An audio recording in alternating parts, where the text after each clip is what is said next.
में चेंज करा है। हरे कृष्णा, सभी भक्तों का स्वागत है भागवतों में।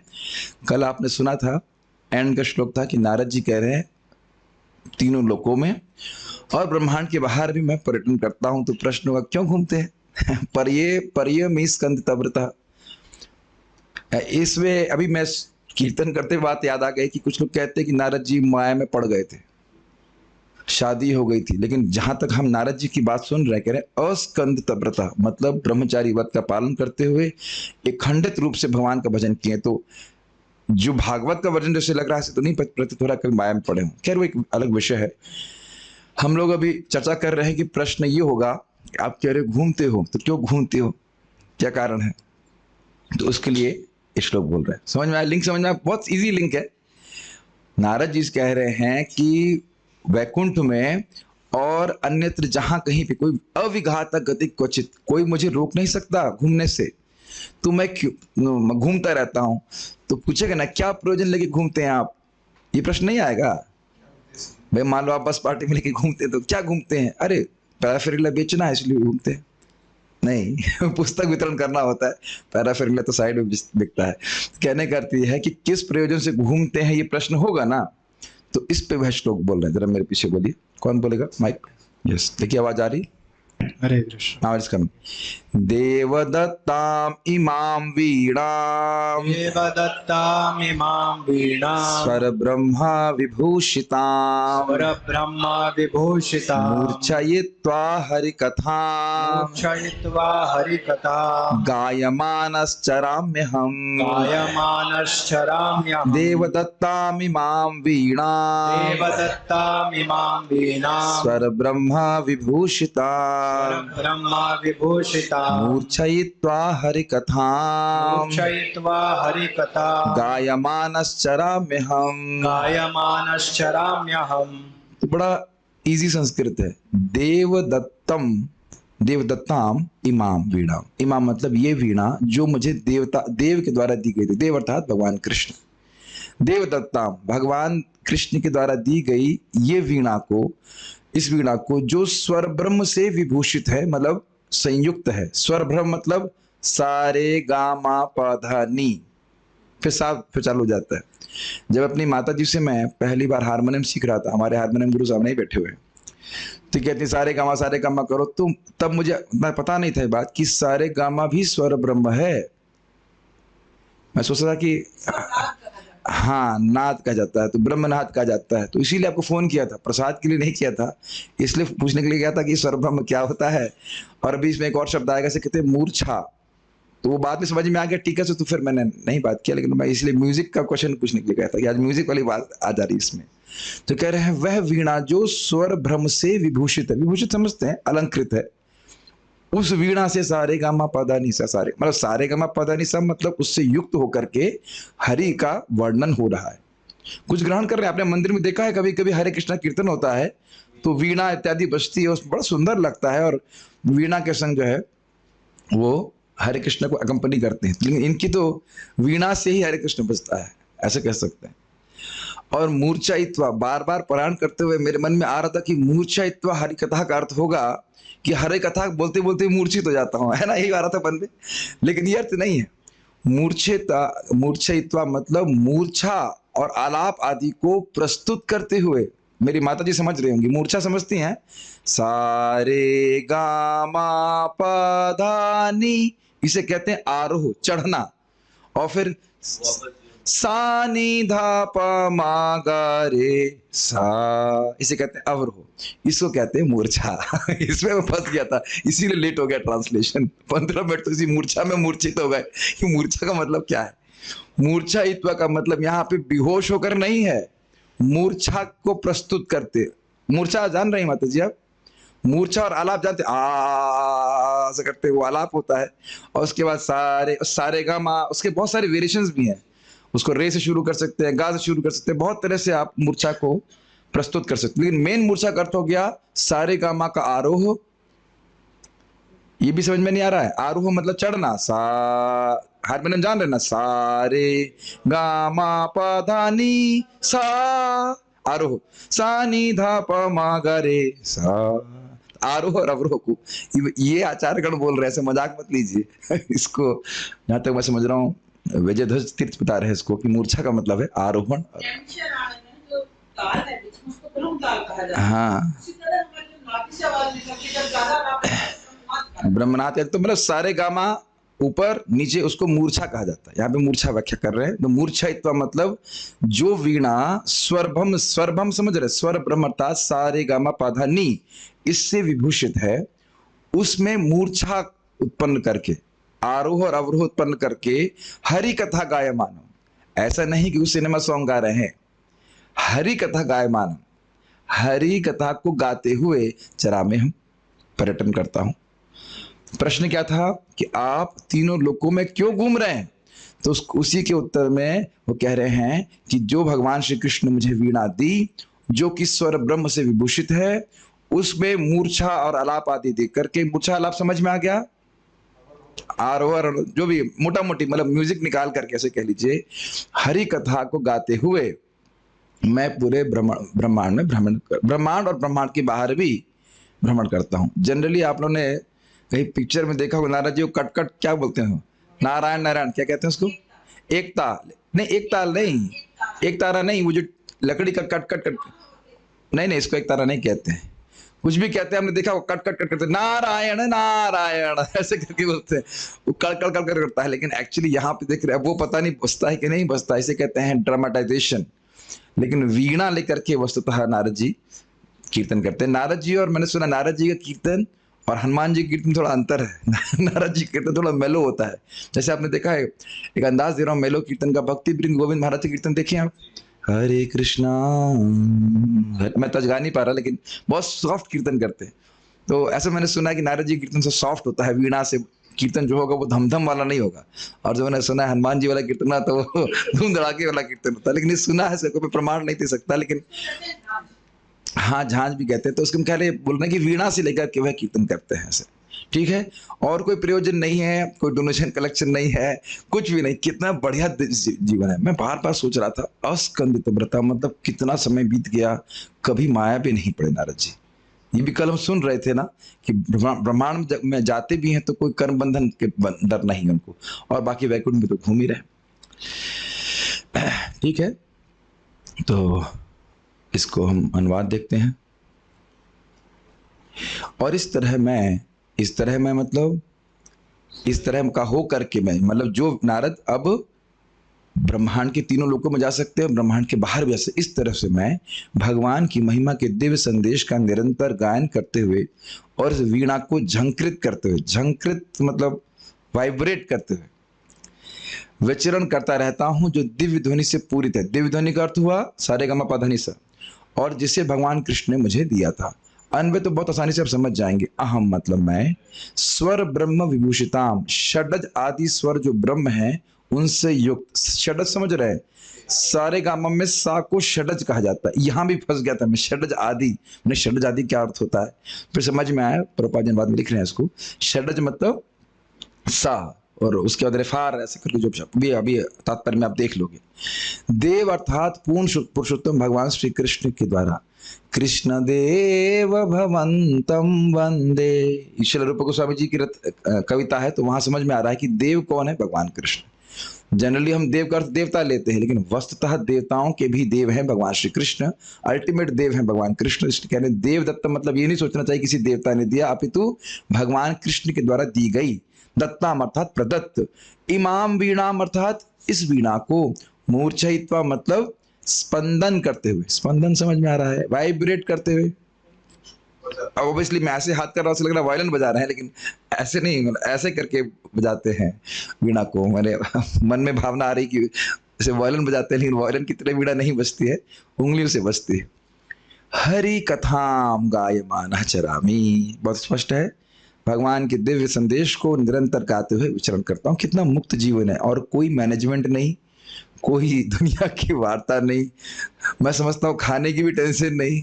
पता नहीं नारद जी प्रसाद, एक्चुअली शरीर तो ऐसा नहीं है जहाँ पे उन्हें खाने की आवश्यकता हो, भगवान का प्रसाद मिलता होगा तो खाते ही होंगे, उसमें तो कोई मतलब संदेह नहीं है, लेकिन दिव्य शरीर में इस प्रकार की भूख प्यास ऐसे कुछ लगता नहीं। कथा कर रहे हैं तो कथा कर रहे हैं, कोई डिस्टर्बेंस नहीं बीच में, गला भी खराब नहीं होता है, ऐसे भी कह सकते हैं। ठीक है, सारार्थ दर्शनी बड़ा इंटरेस्टिंग तरह से लिखे हैं वो, ये संस्कृत से डायरेक्ट हमने करने का प्रयास किया। बड़ी इंटरेस्टिंग शब्द हैं।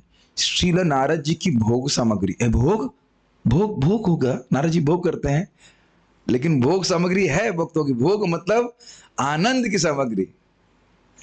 ऐसे मैं जब देखा टीका संस्कृत का, भोग सामग्री, ये क्या मतलब हुआ? नारद जी भोग कैसे कर सकते हैं? लेकिन भोग का अर्थ हमारी तरह उस तरह से नहीं देना चाहिए जैसे हम लोग शब्द आदि विषयों का भोग करते हैं ना।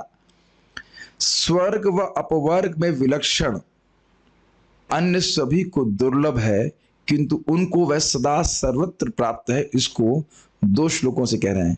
भक्तों की भोग सामग्री क्या है? भगवान कृष्ण का यश, ये कहने का। जैसे हम यहाँ भोग करके सोचते हैं भाई इसको प्राप्त के बिना हम सुखी नहीं हो सकते, लालायित रहते हैं कि नहीं? सब लोग चुपचाप, ऐसा लग रहा है किसी कोई अनुभवी नहीं भाई, नहीं, बड़े चिंता में रहते हैं कि भोग, नेक्स्ट भोग कहाँ मिलेगा, है कि नहीं? बच्चे भी खिलौनों के लिए लालायित रहते हैं। खिलौनों का स्वरूप चेंज हो जाता है, लेकिन खिलौनों की प्रवृत्ति चेंज नहीं होती। कुछ खिलौना प्राप्त करने की, मेरी बातें समझ रहे होंगे, खिलौने चेंज हो जाते हैं। तो कह रहे हैं कि स्वर्ग और अपवर्ग में भी मुक्ति प्राप्त करने के बाद भी वो सुख लोगों को नहीं मिलता जो नारद जी को भक्ति के द्वारा प्राप्त है। और स्वर्ग में तो खैर वो सुख है ही नहीं। तो कह रहे वह अन्य को दुर्लभ है, वह उनको सदा सर्वत्र प्राप्त है। क्या सुख है? सदा हरि संकीर्तन कर सकते हैं हर जगह और हर समय। आप जानते हैं कि सुनने वाला होता है तो सुनाने वाला होता तो सुनते हैं, सुनने वाला होता सुनाते हैं, और कोई नहीं होता तो खुद ही गाते हैं। तो कह रहे नारद जी, समझ रहे हैं, नारद जी के सामने अगर कोई नहीं है तो खुद ही वीणा बजा बजा करके हरे कृष्णा कर रहे होते, और एक्सटेसी में रहते हैं।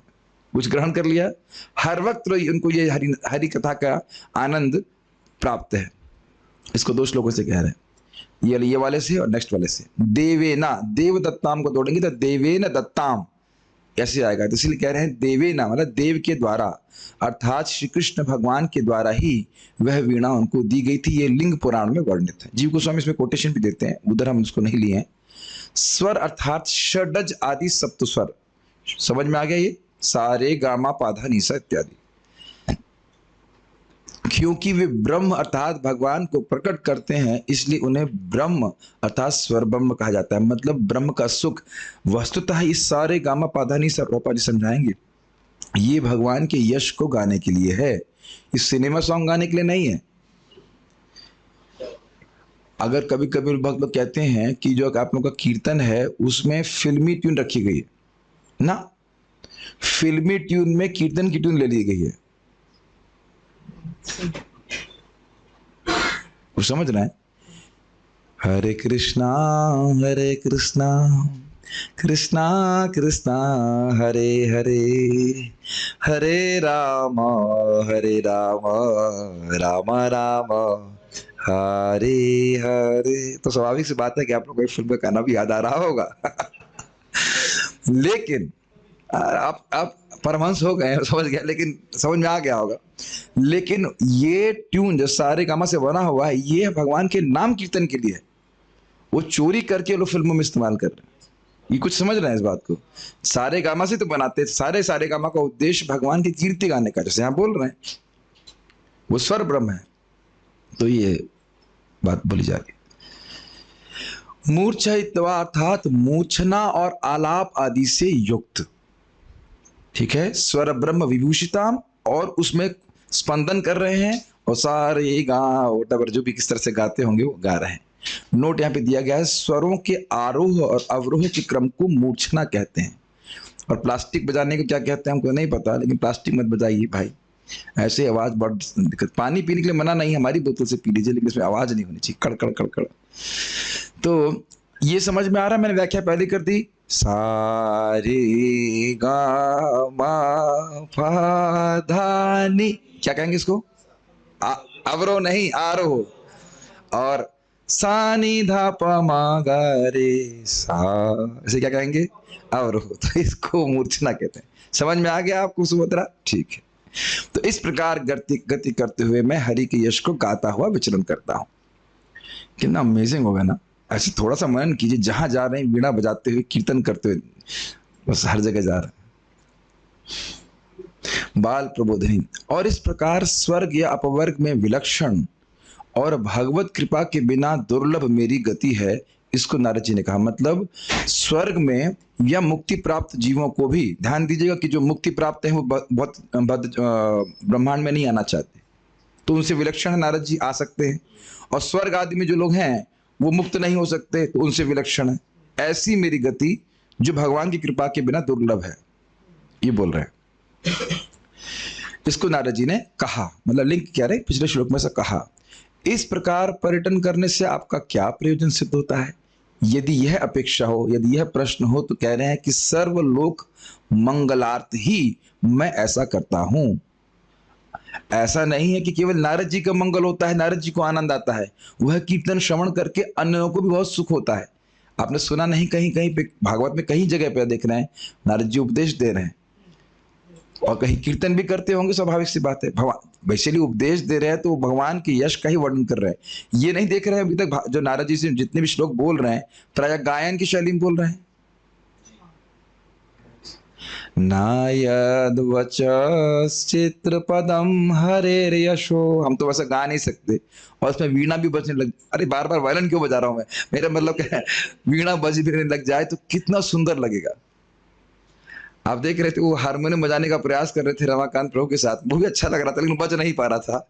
अगर कभी हारमोनियम और वीणा में अंतर रहता देख रहे हैं ना, वीणा बड़ी सुंदर उसका ध्वनि होती है, तो वीणा बजा बजा कर ही गा रहे होंगे, क्योंकि वीणा पाणी स्मयन निभा शब्द आया था, तो वीणा पाणी का अर्थ है मतलब वीणा साथ में लेके घूमते हैं।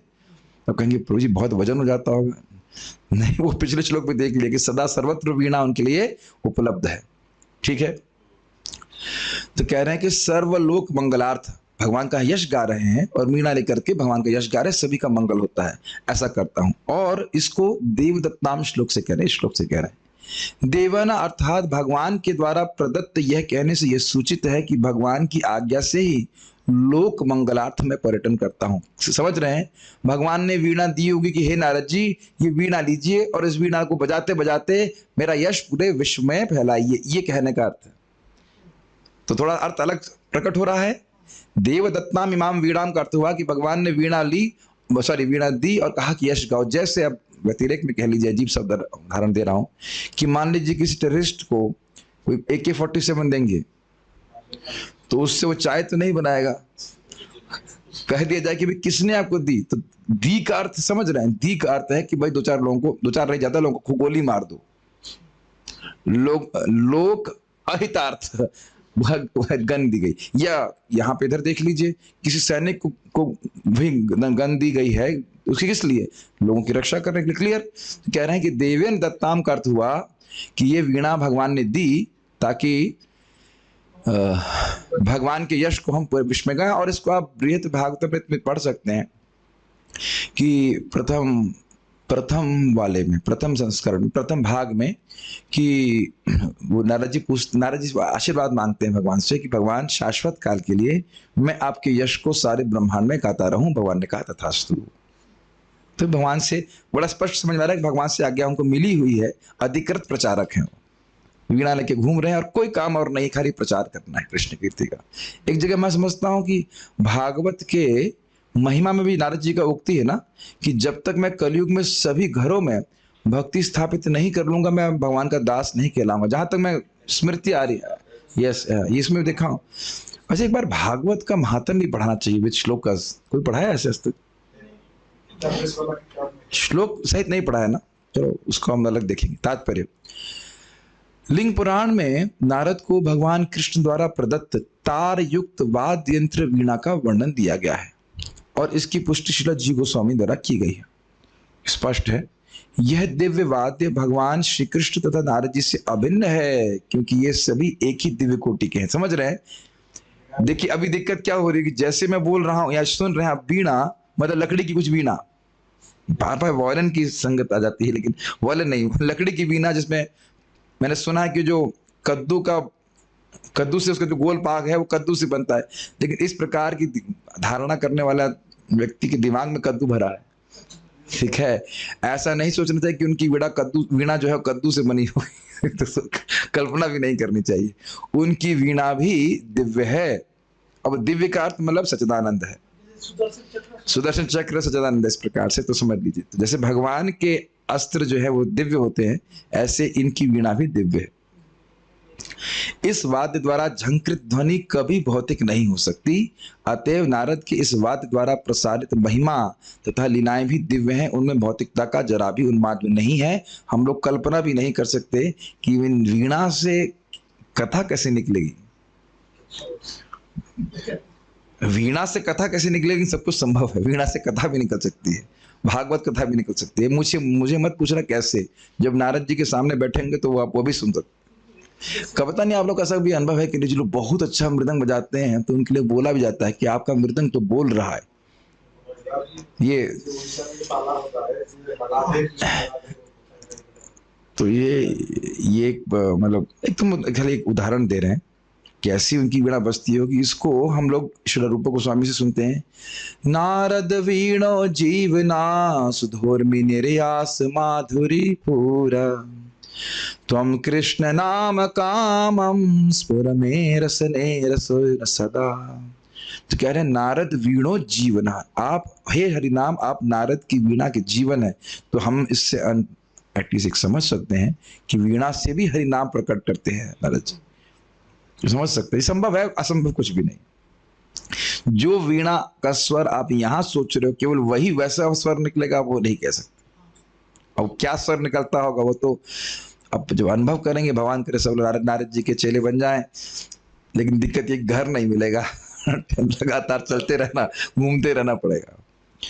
सप्त स्वर, अब यहाँ पे षडज वर्ग, षडज क्या होता है उसको प्रपात व्याख्या कर रहे हैं। सप्त स्वर मतलब श, श, री, श मतलब षडज, री मतलब ऋषभ, गा मतलब गांधार, म मतलब मध्यम, प मतलब पंचम और ध मतलब धैवत तथा नी मतलब निषाद भी दिव्य हैं और विशेष रूप से दिव्य गीतों के लिए है। समझ में आया? सा रे गा मा प धा नी, ये सब दिव्य गीतों के लिए। यही व्याख्या कर रहा था ना मैं अभी आपके सामने। पिक्चर की सॉन्ग के लिए नहीं है, ये दुरुपयोग है उसका। सात होता तो मेन है, इसलिए षडज कहा जाता है। बाद में तेलुगु ऑपरेशन 6 चल रहा है तो इसीलिए। अरे ठीक है माता जी, म्यूजिकल कोई म्यूजिक से एमए नहीं किए हैं, आपने आईआईटी में भेज दिया तो क्या करेंगे, अब नहीं पता है। अगर आप संस्कृत पढ़वा देती और म्यूजिक पढ़वाती तो और क्या करता है। नहीं खैर माता जी गलती नहीं, मैं तो विनोद कर रहा हूँ। आईआईटी तुम्हें हम अपने खुद के स्पेशल ब्रेन से गए थे बर्बाद करने के लिए ब्रेन। भगवान के बड़ा दुख होता है, वो 4 साल संस्कृत पढ़ लिए होते हैं, कुछ म्यूजिक कुछ किए होते तो काम आता। जो भी आप कोई अब पछताए हो तो क्या, जो चिड़िया चुग गई खेत गया वो जीवन। भगवान के शुद्ध भक्त के रूप में श्री नारद देव भगवान द्वारा प्रदत्त इस वीणा के ऋण से सदैव उऋण होते हैं। मैं बता रहा हूं, समझाता हूं। क्योंकि वे निरंतर उनके दिव्य यश का गायन करते रहते हैं और इस प्रकार अपने उच्च पद पर अच्युत है। बहुत अच्छी बात बोल रहे हैं, देखिए समझिए। नारद जी को भगवान ने दिव्य वीणा दी तो एक कर्ज टाइप का हो गया कि नहीं? तो उस कर्ज को उतारने के लिए निरंतर उस वीणा का उपयोग हुआ है भगवान की यश से कह रहे, इसलिए कह रहे उऋण हो जाते। जैसे हम लोग अपने गुरु महाराज के ऋण का शोधन नहीं कर सकते, लेकिन एकमात्र तरीका है वो है अन्यों को भक्ति देने के लिए। ये बात दिमाग में घुसा लीजिए, चाहे गृहस्थ हो, चाहे माता जी हो, चाहे कोई भी हो। आप पर जो कृपा वैष्णव की है उसका ऋण आप कभी नहीं चुका सकते। तो इसलिए मदद करनी चाहिए, एटलीस्ट मदद करने की इच्छा होनी चाहिए, और इच्छा होगी तो प्रयास भी होगा। ये मत सोचिए कि इच्छा तो बहुत कर रही है लेकिन मैं प्रयास नहीं कर रहा हूं। किसी भी, मैं नहीं, देखिए अपनी बुद्धि लगाना शुरू करेंगे तो कुछ ना कुछ आप जरूर कर लेंगे। किसी एक व्यक्ति को तो आप जरूर हेल्प कर सकते हैं। अरे अब मैं क्या बोलूं भक्तों से, देखिए हम तो ये निवेदन करते हैं कि जूम पे आकर वीडियो ऑन कर लीजिए, तो वह भी नहीं करते। और उसमें भी मैं देखा कुछ भक्त लोग, मैं देखिए कुछ निंदा नहीं कर रहा हूँ, ऑब्जर्वेशन है, कुछ भक्त लोग ऐसे बैठे रहते जैसे मतलब ही नहीं है। आपने देखा, मैंने मान लीजिए ऐसे जूम पे बैठे हैं, ऐसे बैठे हुए हैं, वो मतलब ही नहीं कौन इधर देख रहा है, क्या बोल रहा है, बस ऐसे प्रकार। तो उस प्रकार से किसी को प्रेरणा नहीं मिलेगी। मैं कल से करूंगा, देखिए किसी को प्रेरणा नहीं मिलेगी। मैं मुंह घुमा कर उधर जब करता रहूं, किसी को मतलब नहीं। यही करने के लिए है। मतलब देखो भाई, हम कुछ बोल लें, लेकिन अगर इस प्रकार से 2-4 लोगों को प्रेरणा मिलती है और मुझे लोग मैसेज कर रहे हैं, सॉरी क्या मैं इंगित कुछ और कर रहा हूँ, बोल कुछ रहा हूँ। फोन करके लोग बोल रहे हैं प्रभु जी हमारा माला 11 बजे समाप्त होता था, अभी सुबह 7 बजे हो जा रहा है। हमें ऐसा संघ हम कभी कल्पना भी नहीं कर सकते थे कि ऐसा संघ होता है। तो अब अगर उसमें भी कुछ लोग कहते हैं प्रभु जी हमने 1.5 GB का ही पैक डलवा रखा है। हमने कहा भाई 3 GB का पैक 500 रुपये में पड़ता है, क्या कौन सा बड़ा पैसा। इतना भी अगर कोई खर्च नहीं करना चाहता, 50% तो नहीं है ना। 1000 रुपये तो कोई नहीं कमा रहा है ना यहाँ पे। ऐसा तो नहीं कि 1000 रुपये कमा रहे हैं 500 रुपये आपको खर्च करना पड़ रहा है। क्यों भाई 1000 रुपये कमा रहे हैं आप? मैं एग्जाम्पल दे रहा हूँ, आप तो ऑन करके आते हैं, ग्रहण कर रहे हैं। केवल अपना ही भजन के बारे में पढ़े रहना ये कोई बहुत अच्छी वैष्णवता नहीं है। ठीक है भक्त हैं आप, लेकिन दूसरों की भी मदद करनी चाहिए। मुझे पता है, मैं जब अकेले रहता था कहलगांव में, कितना कठिन होता है जब करना। Is it not? बहुत मुश्किल, मतलब पता है सब महिमा वगैरह सब पता है, लेकिन बहुत वो माला पता नहीं चला टाइटेनियम की बन जाती है, तो उठती नहीं माला, है कि नहीं? हाँ, और भक्तों के संग में साइंस हो जाती। तो सोचना चाहिए कि यार अब जब भी है ये माला जो दी गई है ये भी हमारे पर ऋण है ना। हरि नाम दिए गए भी ऋण है, तो ये दूसरों को देने से हम इससे कुछ हद तक ऋण हो जाते हैं। ऋण तो हो नहीं सकते, लेकिन कुछ हद तक होता है। ये भावना भक्त के मन में होनी चाहिए। तो यहाँ पर प्रपात कह रहे हैं, और इस प्रकार भी क्योंकि लगातार भगवान का यश गाते रहते हैं, इसलिए हमेशा अपनी भक्ति के पथ पे रहते हैं, हमेशा भगवान विद्यमान रहते हो। अगले श्लोक में देखिएगा, कीर्तन करते रहते हैं तो इसलिए हमेशा दिव्य स्थिति में बने रहते हैं। ये बात बोल रहे हैं। भौतिक जगत के स्वरूप सिद्ध व्यक्ति को भी श्रील नारद मुनि के पद चिन्हों का अनुसरण करते हुए सप्त स्वरों अर्थात सारे गामा आदि का व्यवहार भगवान की सेवा में उनकी महिमा के निरंतर गायन द्वारा करना चाहिए, जैसे कि भगवत गीता में पुष्टि हुई है। भगवत गीता में क्या पुष्टि हुई है? सततम कीर्तयन्तु माम यतन्तश्च दृढ़वता। हमेशा ही मेरा कीर्तन करते रहते हैं, बोलते रहते हैं। तो अगर किसी को म्यूजिक आता है तो नहीं भी आता है तो भी हरे कृष्ण तो गा ही सकते हैं। सारे गामा ना भी आता हो हारमोनियम इत्यादि पे, तो हरे कृष्ण तो गा ही सकते हैं। हरे कृष्ण जो भी उसमें है वो सेटिंग है उसकी, वो अब ऐसे गा सकते हैं। ठीक है, तो समझ में आया नारद जी क्यों घूमते हैं? भगवान की कीर्ति का प्रचार करने के लिए। अब यह तो दूसरों के मतलब अब यहाँ कह रहे हैं कि इनका खुद का प्रयोजन क्या है ऐसा करने में, इससे इनको खुद को क्या फायदा होता है, वह श्लोक में कह रहे हैं। क्या इस श्लोक की थीम क्या है? थीम मतलब विषय क्या है?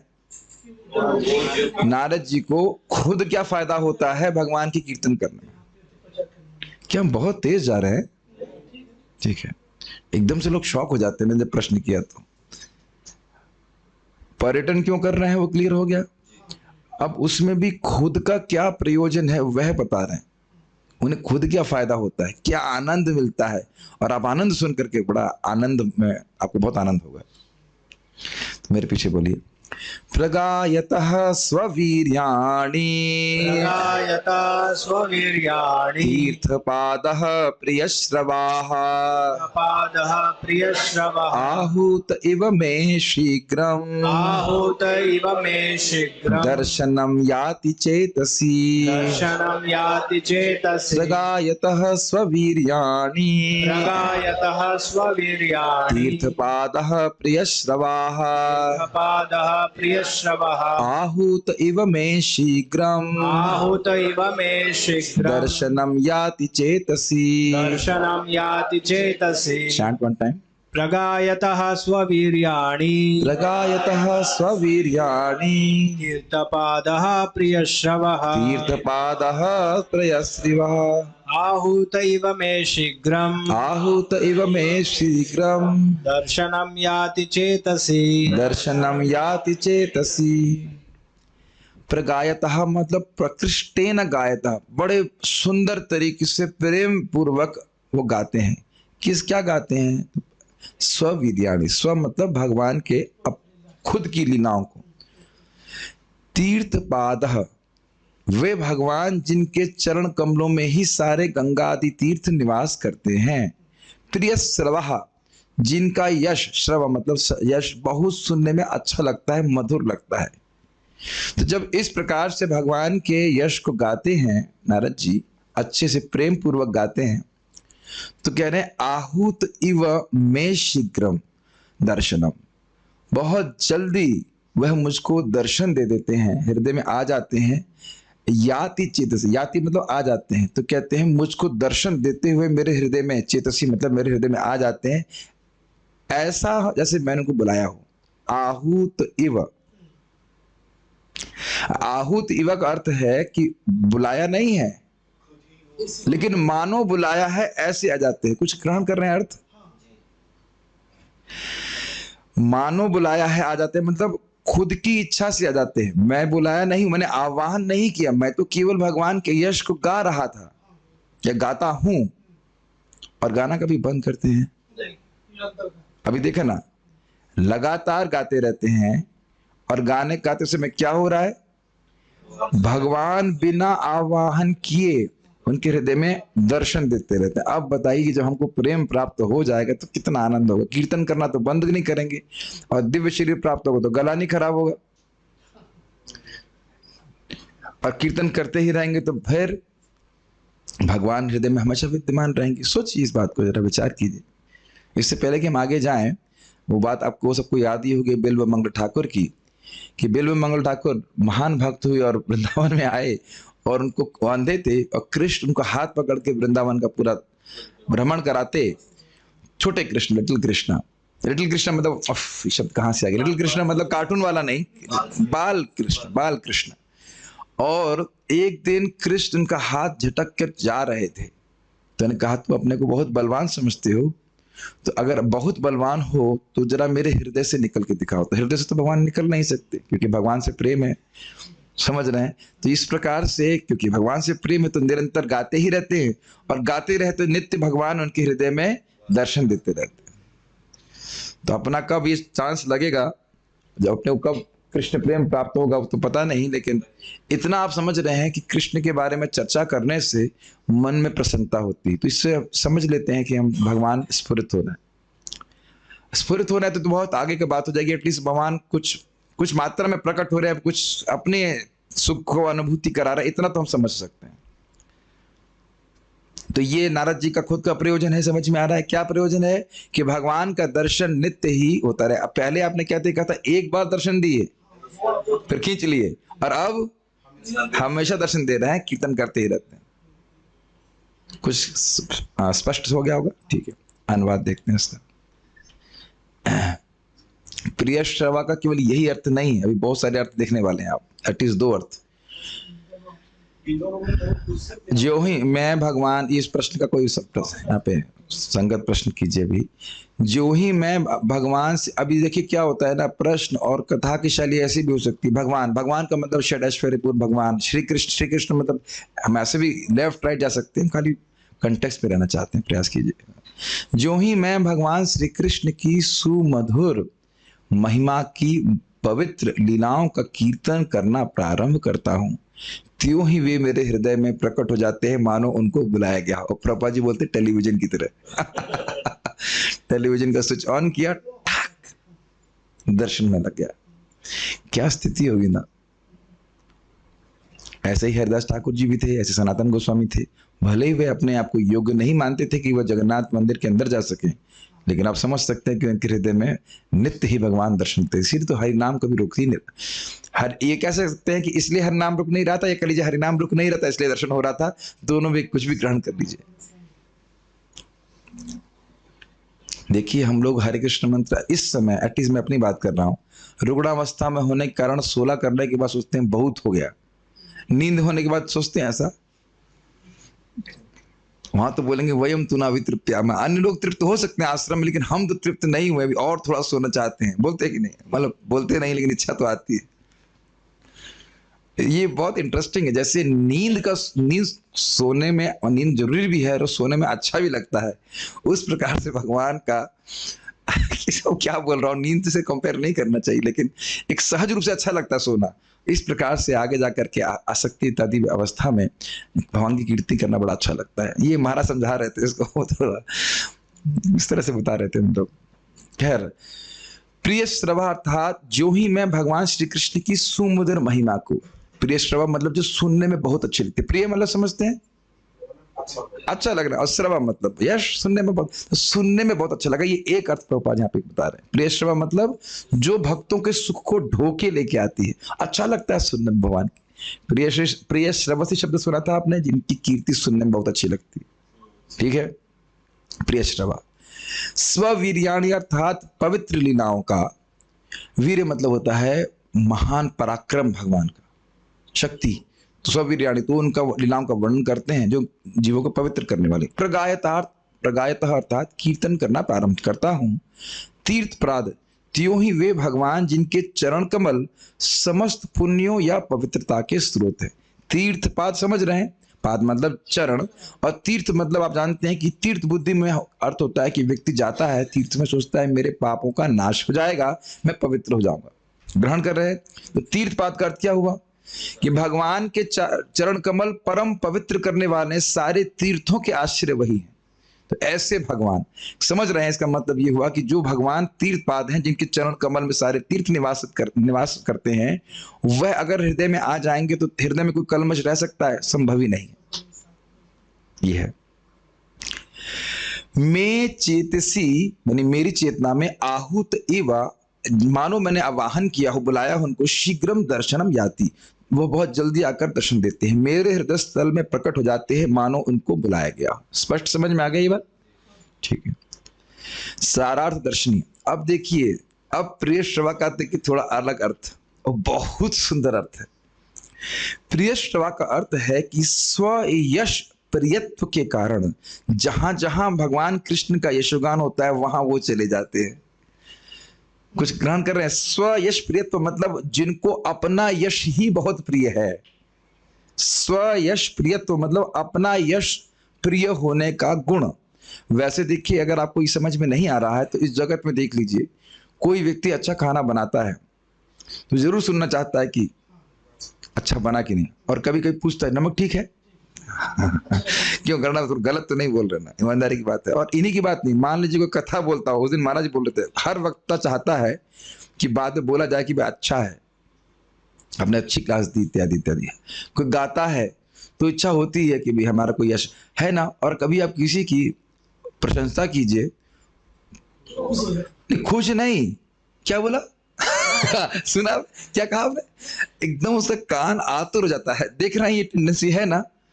और निंदा कीजिए तो उसे लगेगा कि उसको लग रहा है कि कान में उसके मतलब गरम लोहा डाल रहे हैं, दोबारा नहीं सुनना चाहता। हम सब में ऐसी प्रवृत्ति है कि नहीं? 100%। हाँ, ईमानदारी की बात ऐसा है। तो कह रहे हैं कि हमारा तो एक और क्या गुण है।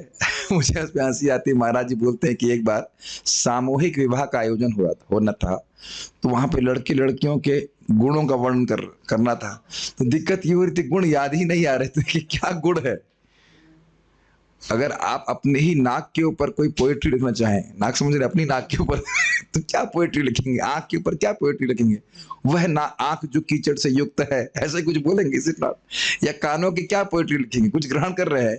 और महाराज बता रहे थे भगवान की आंख, भगवान आंख नहीं कहना चाहिए, कमल नयन इत्यादि, उस पर कई कई पद लिखे गए हैं। तो जो भी है, तो खैर यहाँ पे हम अर्थ ले रहे हैं, यहाँ पे चक्रवर्ती पद अर्थ ले रहे हैं कि जो अपने यश को सुनने के लिए बड़े इच्छुक है, तो जहां पे भगवान का यश का वर्णन होता है वहां भगवान चले जाते हैं। ये लिंक है उसका कि आहूत एवं क्यों बोल रहे हैं, भगवान का गुणगान कर रहे हैं और भगवान को अपना गुणगान बड़ा अच्छा लगता है, तो तुरंत वो सुनने के लिए चले जाते हैं। इसीलिए कहा जाता है जहां भागवत हो रही है वहां भगवान का उत्सव है। वो तत्क्षणात शब्द आया था 1.1.2 में कि जहां भक्त लोग इकट्ठे होकर भागवत श्रवण कर रहे हैं वो भगवान का उत्सव है। तो भगवान जब जहां कहीं उत्सव होता है तो आप उत्साहित होते हैं वहां जाने के लिए कि नहीं? तो उसी प्रकार से भगवान भी बड़े उत्साहित होते हैं जहां भागवत सुनी जाती है। तो कहेंगे प्रभु जी आप यहाँ कर रहे हैं तो अन्य कोई जगह कहीं और कर रहे हैं तो वहां क्या जाएंगे? हम वहां भी जाएंगे। भगवान अपने आप को विस्तारित कर सकते हैं, हर जगह सुन सकते हैं। तो ये शब्द मुझे बहुत अच्छा लगा। आप लोगों को कैसा लगा अर्थ? ये बहुत अच्छा लगा ना, कि जहां भी आप भगवान का श्रवण कीर्तन कर रहे हैं तुरंत भगवान वहां पे विद्यमान है। इससे पहले मैं एक कथा सुनाना चाहता हूँ, मुझे थोड़ी हेल्प कीजिएगा। आप लोगों ने सुना होगा, उस कथा को मैं पूरी तरह से याद नहीं है, लेकिन अलवरों के संबंध में कथा है। एक अलवर थे, ये अलवर भगवान के शुद्ध भक्त हुए थे साउथ इंडिया में। और एक अलवर जो थे वो कुटिया में रह रहे थे, और वो कुटिया बहुत छोटी कुटिया थी और बारिश हो रही थी। तो वो भगवान की कीर्ति गा रहे थे, तो दूसरे अलवर आ गए, वो भी भक्त थे भगवान के। तो उन्होंने कहा कि क्या मैं अंदर आ सकता हूँ? तो कहते हैं इसमें एक व्यक्ति के लेटने की जगह है। अंदर वाले अलवर ने बोला साधु साधु अलवर मतलब कल साधु थे, वैष्णव थे। उन्होंने कहा जो बाहर वाले ने बोला अगर एक व्यक्ति के लेटने की जगह है तो 2 व्यक्ति के बैठने की जगह है। ठीक है, बैठ गए, 2 लोग बैठ गए और बारिश से बच रहे थे कुटिया में। तो फिर तीसरे अलवर आए, कहे कि क्या बारिश हो रही, क्या मुझे आश्रय मिल सकता है? कहते नहीं, यहाँ केवल 2 लोगों के बैठने की जगह है। तो कहते हैं 2 लोगों के बैठने की जगह है तो मतलब 3 लोगों के खड़े होने की जगह है। बड़ी रोचक कथा है। और जब तीनों लोग खड़े हो गए अंदर तो जगह नहीं बची। समझ में आया? क्योंकि तीनों लोग खड़े होकर के भगवान ने यश गा रहे थे तो भगवान भी वहां पे आ गए तो बड़ा दिक्कत हुई रहने। ऐसा ऐसा मुझे धूमिल सी याद है कथा, लेकिन कथा मुझे बहुत अच्छी लगी थी। समझ रहे, जहां भी भगवान की वार्ता हो रही है, और इसके लिए नहीं कि बहुत ज्यादा आप फोन पे भी किसी वक्त से बात कर रहे हो कृष्ण के बारे में या जो भी, आप देखेंगे महाप्रभु जब कृष्ण कथा करते थे रात में तो ऐसा नहीं कि बहुत भीड़ है, वो हैं और गदाधर पंडित जी हैं या स्वरूप दामोदर हैं इत्यादि, 2-4 लोग मिल गए और वही कृष्ण कथा कर रहे हैं। ये अच्छी शिक्षा है मेरे लिए, क्योंकि इंग्लिश गीता क्लास में भले कम लोग हैं लेकिन दो से तो अधिक ही लोग हैं ना, इसलिए उत्साहित होना चाहिए बोलने। तो भगवान की गीता क्लास में तो एक ही व्यक्ति था बेचारा, दूसरा ऑडियंस मिला ही नहीं उनको। ठीक है, समझ गए प्रिय श्रवक का अर्थ। और इसी चीज को आप गीता में भी देखते हैं कि अर्जुन को युद्ध करना है, लेकिन 10वें अध्याय में कह रहे हैं आपसे मैं आपके यश सुन रहा हूँ, कीर्ति सुन रहा हूँ, मुझे बहुत अच्छा लग रहा है, मुझे अमृत जैसा लग रहा है। तो ये भक्तों का भी गुण है। तो प्रिय श्रवक वो अर्थ ले लिया कि भक्तों को बहुत अच्छा लगता है, और प्रिय श्रवक का अर्थ हुआ कि भगवान को भी बहुत अच्छा लगता है। ठीक है। तीर्थपाद का अर्थ है कि जहां भी भगवान जाते हैं वह तीर्थ बन जाता है। हम कैसे जाते हैं? चरणों से। देख रहे सटल चेंजेस ऑफ मीनिंग्स, इसी कहते हैं भागवत रस आस्वादन। शब्दों के अर्थ के अलग अलग अर्थों को आस्वादन करना। तो यानी भगवान जहां पे भी जाते हैं सारे तीर्थ उनके चरण कमल में ही निवास करते, तो वहां पे जहां पे उनके चरण है वहां पे सारे तीर्थ हैं। आहूत इव शब्द मतलब होता है जैसा, और आहूत मतलब बुलाना। आहूत इव अर्थात आह्वान के बिना भी भगवान आ जाते हैं। इससे भगवान का भक्ति के वश में होने के गुणों को कहा जाता है। नहीं समझ में आया? क्योंकि भगवान के भक्त नारद जी प्रेम से भगवान का कीर्तन कर रहे हैं, तो बिना बुलाए, क्योंकि भक्ति के वश में, जैसे मैंने बेलवमंगल ठाकुर जी को उदाहरण दिया, उनकी भक्ति के वश में होने के कारण भगवान स्वयं ही आ जाते हैं, उन्हें बुलाने की आवश्यकता नहीं होती। इसीलिए हमने प्रसिद्ध उक्ति है कि आप भगवान को देखने का प्रयास न करें, आप ऐसे सेवा कीजिए कि भगवान आपको देखना चाहें। समझ रहे हैं? भगवान से प्रेम जागृत करने का प्रयास करना बड़ा स्पष्ट तरीका है भगवान के यश का गुणगान करना। और उसमें सर्वश्रेष्ठ प्रभुपाद जी कहते हैं highest hearing matter is physics, concept of physics bye SC. Verma. नहीं, ऐसा नहीं है। अरे कोई तो बात मान जाया करो, कैसे आप लोग स्टूडेंट हो, एक भी बात नहीं मानते। नहीं, हाईएस्ट सब्जेक्ट मैटर, सर्वश्रेष्ठ श्रवण का विषय है श्रीमद् भागवतम। हाईएस्ट समझ रहे हैं, इससे श्रेष्ठ को मिल ही नहीं सकता। आज भी विचार कर रहा था, भक्त बता रहे थे, क्या नाम है, सर्वसाक्षी प्रभु, कि किस प्रकार से महाप्रभु भी भागवतम का श्रवण कीर्तन करते गदाधर पंडित जी के संग, और न सिर्फ इधर क्या नाम से पुरी में करते गदाधर जी के साथ में, अपितु मायापुर में भी, नवद्वीप में भी करते। तो ये कितना सुंदर ग्रंथ है। जब भगवान स्वयं आस्वादन कर रहे हैं तो फिर कहना है क्या। और ध्रुव महाराज और प्रहलाद महाराज के प्रसंग को तो 108 बार सुने।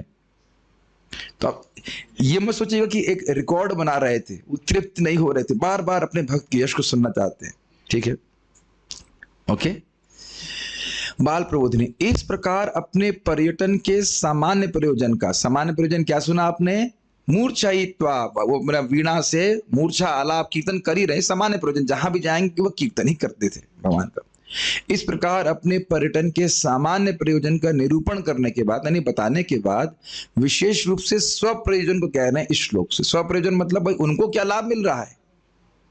बट जैसे अब मुझे नहीं पता कि कथा से आपको कैसे लग रहा है, लेकिन मुझे तो कहने में बहुत उत्साह लग रहा है, तो मुझे भी तो अच्छा लग रहा है कि नहीं।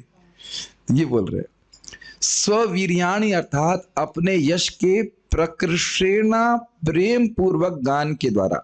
ये प्रगायता शब्द की व्याख्या है। प्र मतलब प्रकृषेण, प्रेम पूर्वक, बहुत प्रेम पूर्वक वो गा रहे हैं।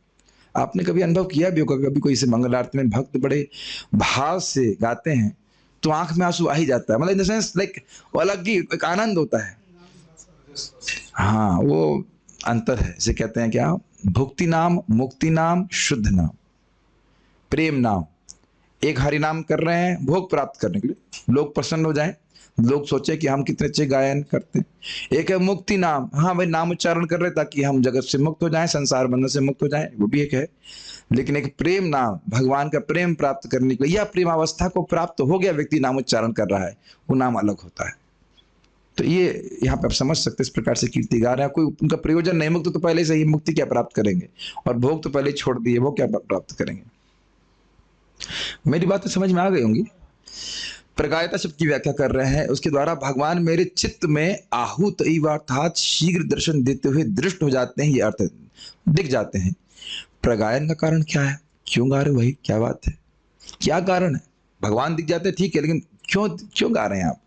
तो इसको प्रिय श्रवा से कह रहे हैं। प्रियम अर्थात भक्तों की प्रीति को लाने वाले, श्रवा अर्थात यश जिनके हैं, ऐसे भगवान।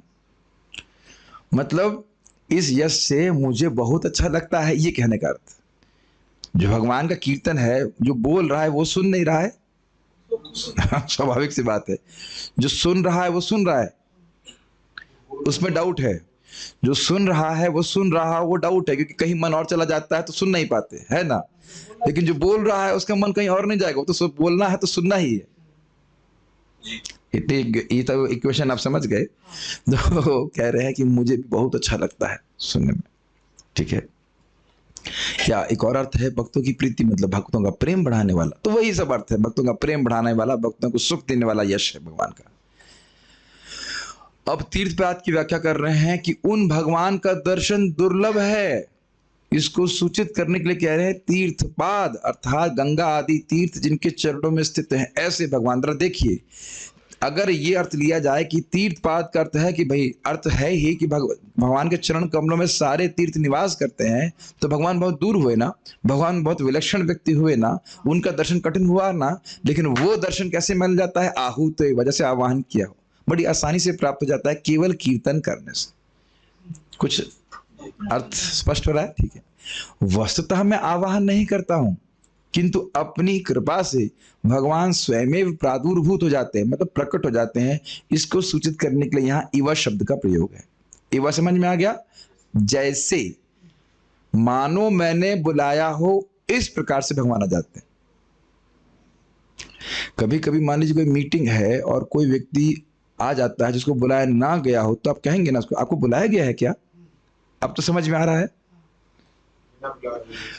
हाँ, बिना बुलाए हुए जैसे, तो कह रहे आहूत नहीं, बुलाया हुआ जैसे, मानो बुलाया हो भगवान को, ऐसे आ जाते हैं। हम हमारे बुलाने से भी आ रहे हैं, लेकिन एक बात ध्यान रखिएगा कि बुलाने से अभी नहीं प्रकट हो रहे हैं, लेकिन एक दिन जाने के लिए भी इच्छा होगी, भगवान चले जाए हृदय से, तुम जाने वाले नहीं है, बस प्रेम प्राप्त हो जाए। तो लगे रहिए, ये सब उसी के साधन कर रहे हैं, भागवत सुनना, जप करना, भगवान को प्रणाम करना, इसी सब के लिए है कि भगवान से प्रेम हो जाए। इतना तो भक्त लोग, वैसे तो मैं अगले श्लोक के लिए रिजर्व कर रहा हूं, लेकिन फिर भी ये सोच रहे हैं ना कि जब हृदय में कोई भोग इच्छा आ जाती है तो एक बड़ा ग्लानि का निर्माण होता है, बहुत खालीपन, और बड़ा खलता है कि ये क्यों आ रहा है। और कभी कभी देखेंगे वो जाती नहीं, हम जान रहे हैं कि वो अच्छा नहीं है, लेकिन जाती नहीं है। लेकिन जब भगवान के कीर्तन करेंगे, स्वाभाविक सी बात है कि भगवान स्फुरित होने लगेंगे, तो धक्का मार के उसको बाहर निकाल देंगे। समझ रहे हैं? आप देख रहे हैं ना, आप लोगों को भी देखते होंगे, कुछ लोग बड़ी मेहनत कर रहे हैं कुछ प्राप्त करने के लिए, इज इट नॉट? और हमारे हृदय में वो प्राप्त करने की इच्छा नहीं है, तो हम लोग मस्त है, कोई दिक्कत नहीं, 2 रोटी खा के खुश है कि नहीं? 2 तो नहीं खाते लेकिन आज मैं ऑब्जर्व कर रहा था हमारे भक्तों को, दम आनी और कोई बात नहीं, भगवान का प्रसाद खाओ, कोई दिक्कत नहीं। लेकिन आप देख रहे हैं कि नहीं, तो वो इच्छा दुख दे रही कि नहीं, उसको हम आगे श्लोक में देखने वाले हैं। लेकिन इस प्रकार की इच्छा सब समाप्त हो जाती है भगवान का कीर्तन करने से, यश करने से, और हो रहा है भक्तों के हृदय में। जो लोग जाप कर रहे हैं, कथा सुन रहे हैं, उनके जीवन में बड़ी तेजी से परिवर्तन आ रहा है, ये मैं देख रहा हूँ। तो मुझे बड़ा विश्वास होता है कि इस प्रकार से व्यक्ति को इसी में लगना चाहिए। तात्पर्य, परम पूर्ण भगवान अपने दिव्य नाम, रूप, लीलाओं तथा उनकी शब्द ध्वनियों से भिन्न नहीं है। जो ही शुद्ध भक्त उनके नाम रूप तथा लीलाओं का श्रवण कीर्तन तथा स्मरण करते हुए शुद्ध भक्ति में लग जाता है, त्यों ही भगवान आध्यात्मिक दृष्ट पटल टेलीविजन के द्वारा शुद्ध भक्त के हृदय रूपी दर्पण पर अपना प्रतिबिंब उसकी दिव्य आंखों के सामने दिखलाते हैं। ये समझ रहे हैं, चेतो दर्पण मार्जन। तो जब ये दर्पण पूरी तरह साफ हो जाएगा, सारा कचरा निकल जाएगा, भगवान का दर्शन होगा, तब आप अनुभव कर पाएंगे। क्या है वो? आनंदाम बुद्धिवर्धनम। ये बहुत बड़ा विज्ञान है, इसीलिए श्रवण करना चाहिए। हम कहेंगे भाई इस टाइम हमको जप करने में इतनी कठिनाई क्यों हो रही? क्योंकि हृदय गंदा है, कुछ दिखता नहीं है। भूर्जन प्रभु कहते हैं कि मान लीजिए किसी शीशे में 30 किलोमीटर मोटी, 30 किलोमीटर मोटी मट्टी की लेयर हो, तो एक आध दो लेयर हटाएंगे तो कितनी बचेगी? वो वैसी दिखाई पड़ेगी, हट रही है लेकिन दिखाई नहीं पड़ रहा कुछ। तो बड़े धैर्य के संग करते रहेंगे, जब पूरा सफाई हो जाएगी तब हमें इस प्रकार का अनुभव होगा कि आनंदाम बुद्धिवर्धनम प्रतिपदम पूर्णामृत स्वादनम। नारद जी ने मेहनत करी, एक बार डाउन पेमेंट कहते हैं, क्या कहते हैं, एक बार डाउन पेमेंट कर दिया, अब कोई दिक्कत है?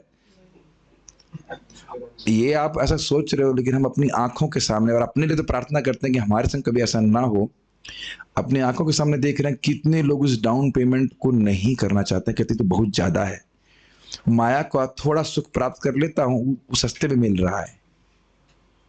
समझ रहे मैं क्या कह रहा हूं? ये प्रभुपाद जी के शब्द हैं। If I would have told you how much तपस्या you have to do to get pure devotional service, you would have not accepted this path.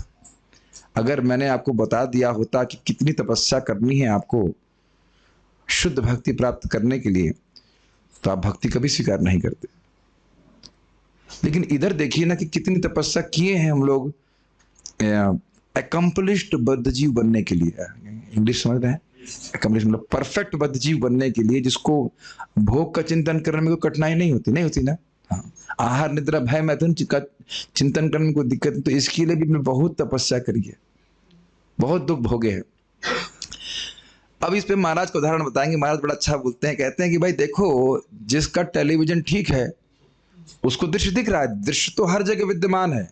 BBC London से कुछ प्रेषित हुआ है दृश्य, समझ रहे हैं, तो वो तो हर जगह विद्यमान है। जिसका टीवी होता है वो देख लेता है। जैसे अभी हम यहां से कुछ दृश्य प्रस्तुत कर रहे हैं, तो जिसका जूम है, जिसका नेट ठीक है, जिसका फोन ठीक है, वो समझ रहा है। और बहुत बार लोग कंप्लेन करते हैं, अरे कुछ सुनाई नहीं पड़ रहा है, आता है कि नहीं जूम पे? तो आप लोग क्या बोलते हैं, अपने एंड पे ठीक करो, यहाँ आवाज ठीक है। है कि नहीं? यही बोलते हैं ना हमारे कोऑर्डिनेटर, अब अपने एंड पे ठीक कीजिए, बाकी से सुनाई पड़ रहा है। हाँ, हमको सुनाई पड़ रहा है, आवाज ठीक है। इधर देख रहे हैं जूम में ऐसा होता है कि नहीं होता है? हम प्रत्यक्ष देखते हैं, कई बार देखे। तो जिसको नहीं सुनाई पड़ रहा है उसकी प्रॉब्लम है, उसका इंजन या उसका सिस्टम खराब है, हैंडसेट खराब है, हाँ एंटीना खराब है, समझ रहे? तो हम लोग ये भक्ति के द्वारा अपना जो हमारा हृदय रूपी एंटीना है, टीवी, सो ठीक कर रहे हैं। अब आप लोग तो पता नहीं देखे होंगे कि नहीं, हम तो आंखों से देखे, लकड़ी वाले टीवी देखे हैं आप लोग? उसमें प्राय झिलमिल ही होता था। ठीक है, और केबल टीवी में झिलमिल होता था, तो उसको पहले हम लोग पीछे जाते थे और ठीक करते थे, तो झिलमिल ठीक हो जाती थी, दृश्य आ जाता था। तो वही महाराज कह रहे हैं कि जो निराकारवादी हैं उनका केबल कटा हुआ है, तो इसलिए उनको केवल झिलमिल दिखाई पड़ता है, और कहते हैं भगवान तो निराकार है, कोई दृश्य है ही नहीं यहाँ पे। लेकिन भक्तों का टीवी ठीक हो गया तो भगवान दिख जाते, कोई स्पष्ट, उसमें कठिनाई तो है नहीं। ठीक है, ये बहुत अच्छा उदाहरण प्रभुपाद दे रहे हैं। हाँ, मैंने तो नहीं किया। ओहो, अभी तो कोई हरे कृष्णा भी नहीं बोल पाया। ठीक है, ठीक है। अरे भाई, ये तो बहुत, भक्तों को कीर्तन करने का मौका ही नहीं दिया हमने चटनी, मुझे पता नहीं था। ठीक है, ध्यान नहीं दिया। अरे प्रियम प्रभु भी, प्रियम प्रभु आपका नाम है भागवत में, प्रिय श्रवा, तो प्रिय शब्द आ गया है यहाँ पे। गुड, आपका नाम प्रिय श्रवा कर लो आज से, प्रियम राज की जगह प्रियम श्रवा कर लो। अरे प्रियम श्रवा नहीं, प्रिय श्रवा। ठीक ठीक। अरे अभी तुरंत हरे कृष्णा मत करना चालू कर दो, हो गया क्लास, 1 घंटा हो गया, हरे कृष्णा प्रभु जी मत करना। ओके, कहाँ थे हम लोग? हाँ, आगे पढ़ना चालू करते हैं। ये टेलीविजन वाली बात क्लियर हो गई। विपिन, अगर टेलीविजन आपका भी सही हो जाए तो कितना मजा आ जाए ना। कोई टेंशन नहीं, हरे कृष्णा, तुरंत कृष्ण, हरे राम, राम कृष्ण हरे, राधा रानी कृष्ण, सब प्रकट हो जाए। अतएव शुद्ध भक्त जो भगवान से दिव्य प्रेम भक्ति के कारण जुड़ा रहता है, प्रतिक्षण भगवान की उपस्थिति का अनुभव कर सकता है। अनुभव मतलब केवल ऐसा ऐसा मतलब वेग अनुभव में नहीं, जैसे आप लोग अनुभव कर रहे हैं ना कि मैं आप लोग को बोर कर रहा हूँ यहाँ पे। चलिए हूं ये तो समझ रहे हैं ना। ऐसे एक शब्द बहुत अद्भुत बोल रहे हैं प्रभु, अनुभव। अनुभव मीन्स देख सकते हैं, सूंघ सकते हैं, सुन सकते हैं, any kind of experience which you call as an experience, जिस भी अनुभव को आप अनुभव कहते हैं, उस प्रकार से भगवान का अनुभव। समझ रहे हैं बात? बहुत अच्छा है प्रभु। इसीलिए तो भक्त कभी, ऐसा भक्त कभी भयभीत नहीं हो सकता। जैसे प्रहलाद महाराज कभी भयभीत नहीं होते, भगवान तो मेरे साथ में है। बड़ा सुंदर है ऐसा। इसीलिए डाउन पेमेंट करने में हिचकिचाना नहीं चाहिए। कठिनाई आएंगी, बीमार पड़ोगे, जब जब करने में दिक्कत आएगी, जो कुछ भी हो, कितना भी रुला लें, लेकिन एक बार हंसना चालू कर दिया, भगवत प्रेम प्राप्त हो गया, फिर कभी रोना नहीं पड़ेगा। सारा संसार का शोक समाप्त हो जाएगा। यह सहज मनोविज्ञान है। यही समझा रहा था मैं। यह सहज मनोविज्ञान है कि प्रत्येक व्यक्ति दूसरे व्यक्ति के मुख से अपने यश का वर्णन सुनकर आनंदित होना पसंद करता है। अभी बताया था ना शुरुआत मैंने क्लास में आपको, हमारा गुणगान कोई कहता है तो हम लोग सुनना बड़े अच्छे लोग, हमको अच्छा लगता है कि आपका गुणगान हो रहा है इत्यादि।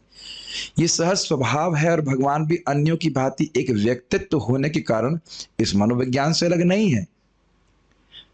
भगवान को भी अच्छा लगता है जब उनका यश गाया जाता है, क्योंकि हर व्यक्तिगत आत्मा में पाए जाने वाले मनोवैज्ञानिक लक्षण परम भगवान के उसी मनोविज्ञान के प्रतिबिंब भी हैं। मतलब जो प्रवृत्ति आप अपने में देख रहे हो वो भगवान से आ रही है।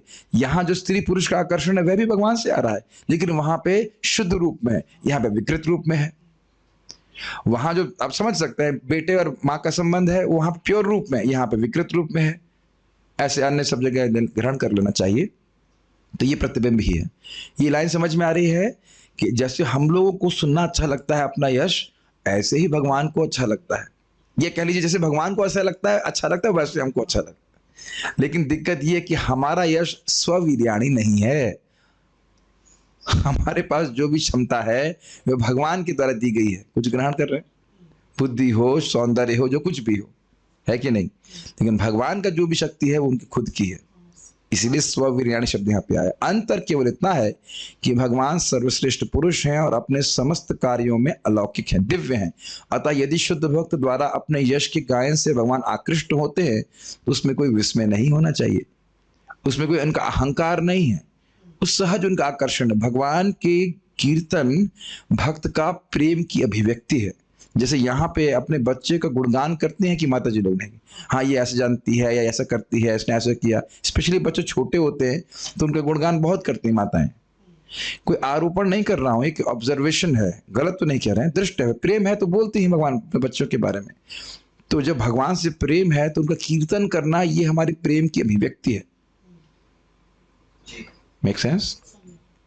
उन्हीं के बारे में बात करना, उन्हीं में चित्त लगा रहना। क्योंकि वे तो प्रेम की अभिव्यक्ति है तो भगवान उस प्रेम को क्यों नहीं स्वीकार करेंगे? स्वाभाविक रूप से आकृष्ट होंगे। चूंकि वे परम पूर्ण है अतः वे अपनी महिमा गायन से प्रकट हो सकते हैं, और ये दोनों बातें एक है। मतलब जहां भगवान का महिमा गायन है वो भगवान का ही प्राकट्य है, ये कह रहे हैं श्रील नारद। भगवान की महिमा का कीर्तन किसी निजी लाभ के लिए नहीं, अभी तो इसलिए करते हैं क्योंकि ये महिमा गायन भगवान से अभिन्न होता है। मतलब जैसे ही भगवान का कीर्तन कर रहे हैं तुरंत भगवान का संपर्क प्राप्त होता है। जब ये स्थिति हमारी हो जाएगी तब आप समझ पाएंगे इस बात को। मैं ये नहीं कह रहा हूँ कि मेरी हो गई है, मैं खाली बोल रहा हूँ हमारी जब हो जाएगी तब हम बात को समझ पाएंगे। इतना तो समझ ही रहे होंगे हरे कृष्ण अलग है, तभी तो नींद आती है। अगर हरे कृष्ण जब करना अलग नहीं होता तो हाथ जस्ट जब नींद आए ना, माला से हाथ बाहर निकाल लो, देखो नींद गायब, फिर हाथ माला में रखेंगे तो नींद आ जाती है। ऐसा अनुभव हुआ है आपको? कल ट्राई कीजिएगा। जैसे माला से हाथ बाहर निकालेंगे नींद गायब, कुछ नींद नहीं आ रही, और उसके बाद जैसे माला में हाथ रखेंगे नींद चालू। तो बहुतों का अनुभव होगा। कुछ लोगों को तो लग रहा है स्विच लगा है, जैसे हाथ माला में डाला उसके बाद जैसे हाथ से बाहर माला से बाहर निकाला तुरंत चंगे हो गए। ठीक है कि नहीं? लेकिन नहीं तो खैर मजाक की बात है। भगवान का नाम दिव्य है और आप महसूस करते हैं, आप महसूस करते हैं कि अगर नॉन स्टॉप जप कीजिए तो 10-12 माला के बाद 8-9 माला के बाद मन लगने लगता है। ये अपने अनुभव किया है।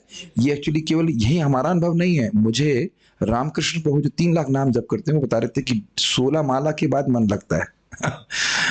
ये एक मतलब बड़ी अद्भुत बात है। तो ये कि हमारे अभ्यास में हम करने का प्रयास करें कि जितना हो सके बात ना करके नॉन स्टॉप जब करने का प्रयास करेंगे तो ये होगा, क्योंकि ये हरे कृष्ण मंत्र ही आपके मन को शांत करता जा रहा है। आई थिंक एवरीबडी, हर साधक समझता है इस बात को। यस, नारद मुनि अपने दिव्य कीर्तन से भगवान के समक्ष पहुंच जाते हैं। पहुंच जाते का मतलब भगवान उनके हृदय में प्रकट हो जाते हैं। ठीक, एक श्लोक और देखेंगे हम। अब आपका प्रयोजन क्या है तो समझ में आ रहा है। दूसरों के लिए क्या कर रहे हो, कुछ दूसरों के लिए भी कुछ कर रहे हैं क्या, तो उसको श्लोक से कह रहे हैं। ये सारे लिंक्ड हैं, इसलिए हम आपसे 8:15 तक का समय या 8-10 तक का समय लेकर के हम कर रहे हैं, और ये हमारे लिए बहुत अच्छा है। एक भी व्यक्ति यहाँ जो उपस्थित है, मैं नहीं मानता कि वह इस श्लोक की द्वारा वर्णित स्थिति से परे है। एटलीस्ट मैं अपनी बात तो कर रहा हूँ, बाकी का पता नहीं। बोलिए, एतद् हि आतुर चित्ताना मात्रा स्पर्शेच्छया मोहो भव सिंधु प्लवो दृष्टो हरिचर्यानुवर्णनम्। एतद् हि आतुर चित्ताना मात्रा स्पर्शेच्छया मोहो भव सिंधु प्लवो दृष्टो हरिचर्यानुवर्णनम्।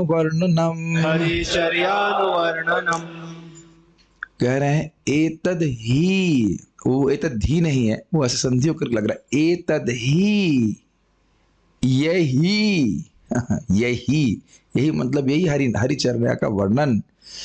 आतुर चित्तानाम, जिनका चित्त आतुर है उनके लिए, उनका आतुर दिख रहा है आपको यहाँ। एतद् ही आतुर चित्तानाम, जिनका चित्त बहुत आतुर है, व्याकुल है। क्यों भाई, क्यों व्याकुल है? कह रहे हैं मात्रा स्पर्शेच्छया मुहु। मात्रा समझ रहे हैं, तन मात्रा, विषय, शब्दादि विषय, यानी कि शब्द, रूप, रस, गंध और स्वाद, ये 5 विषय है। समझते हैं इसको? देखना, आंखों का विषय है देखना, रूप, रस जीभ का हो गया, गंध नाक का हो गया, कान का शब्द हो गया, और स्पर्श जो हो गया त्वचा का। तो इन रूप, रस, गंध आदि को देखने की इच्छा के कारण मात्रा स्पर्श इच्छया, इच्छया शब्द तृतीय विभक्ति में है।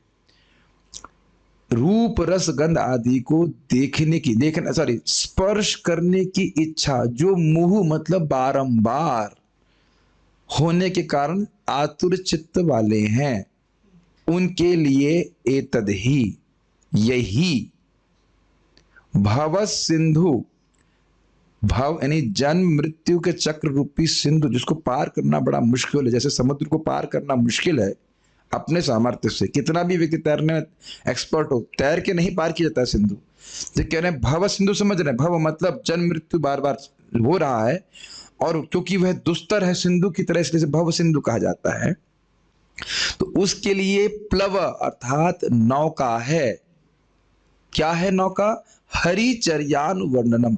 हरिचर्या मतलब भगवान श्री हरि की लीलाओं का अनुवर्णन। अनुवर्णन का अर्थ है बारंबार, और अनुवर्णन का अर्थ है जैसे महात्माओं ने पहले वर्णन किया वैसे, अपने मन से नहीं।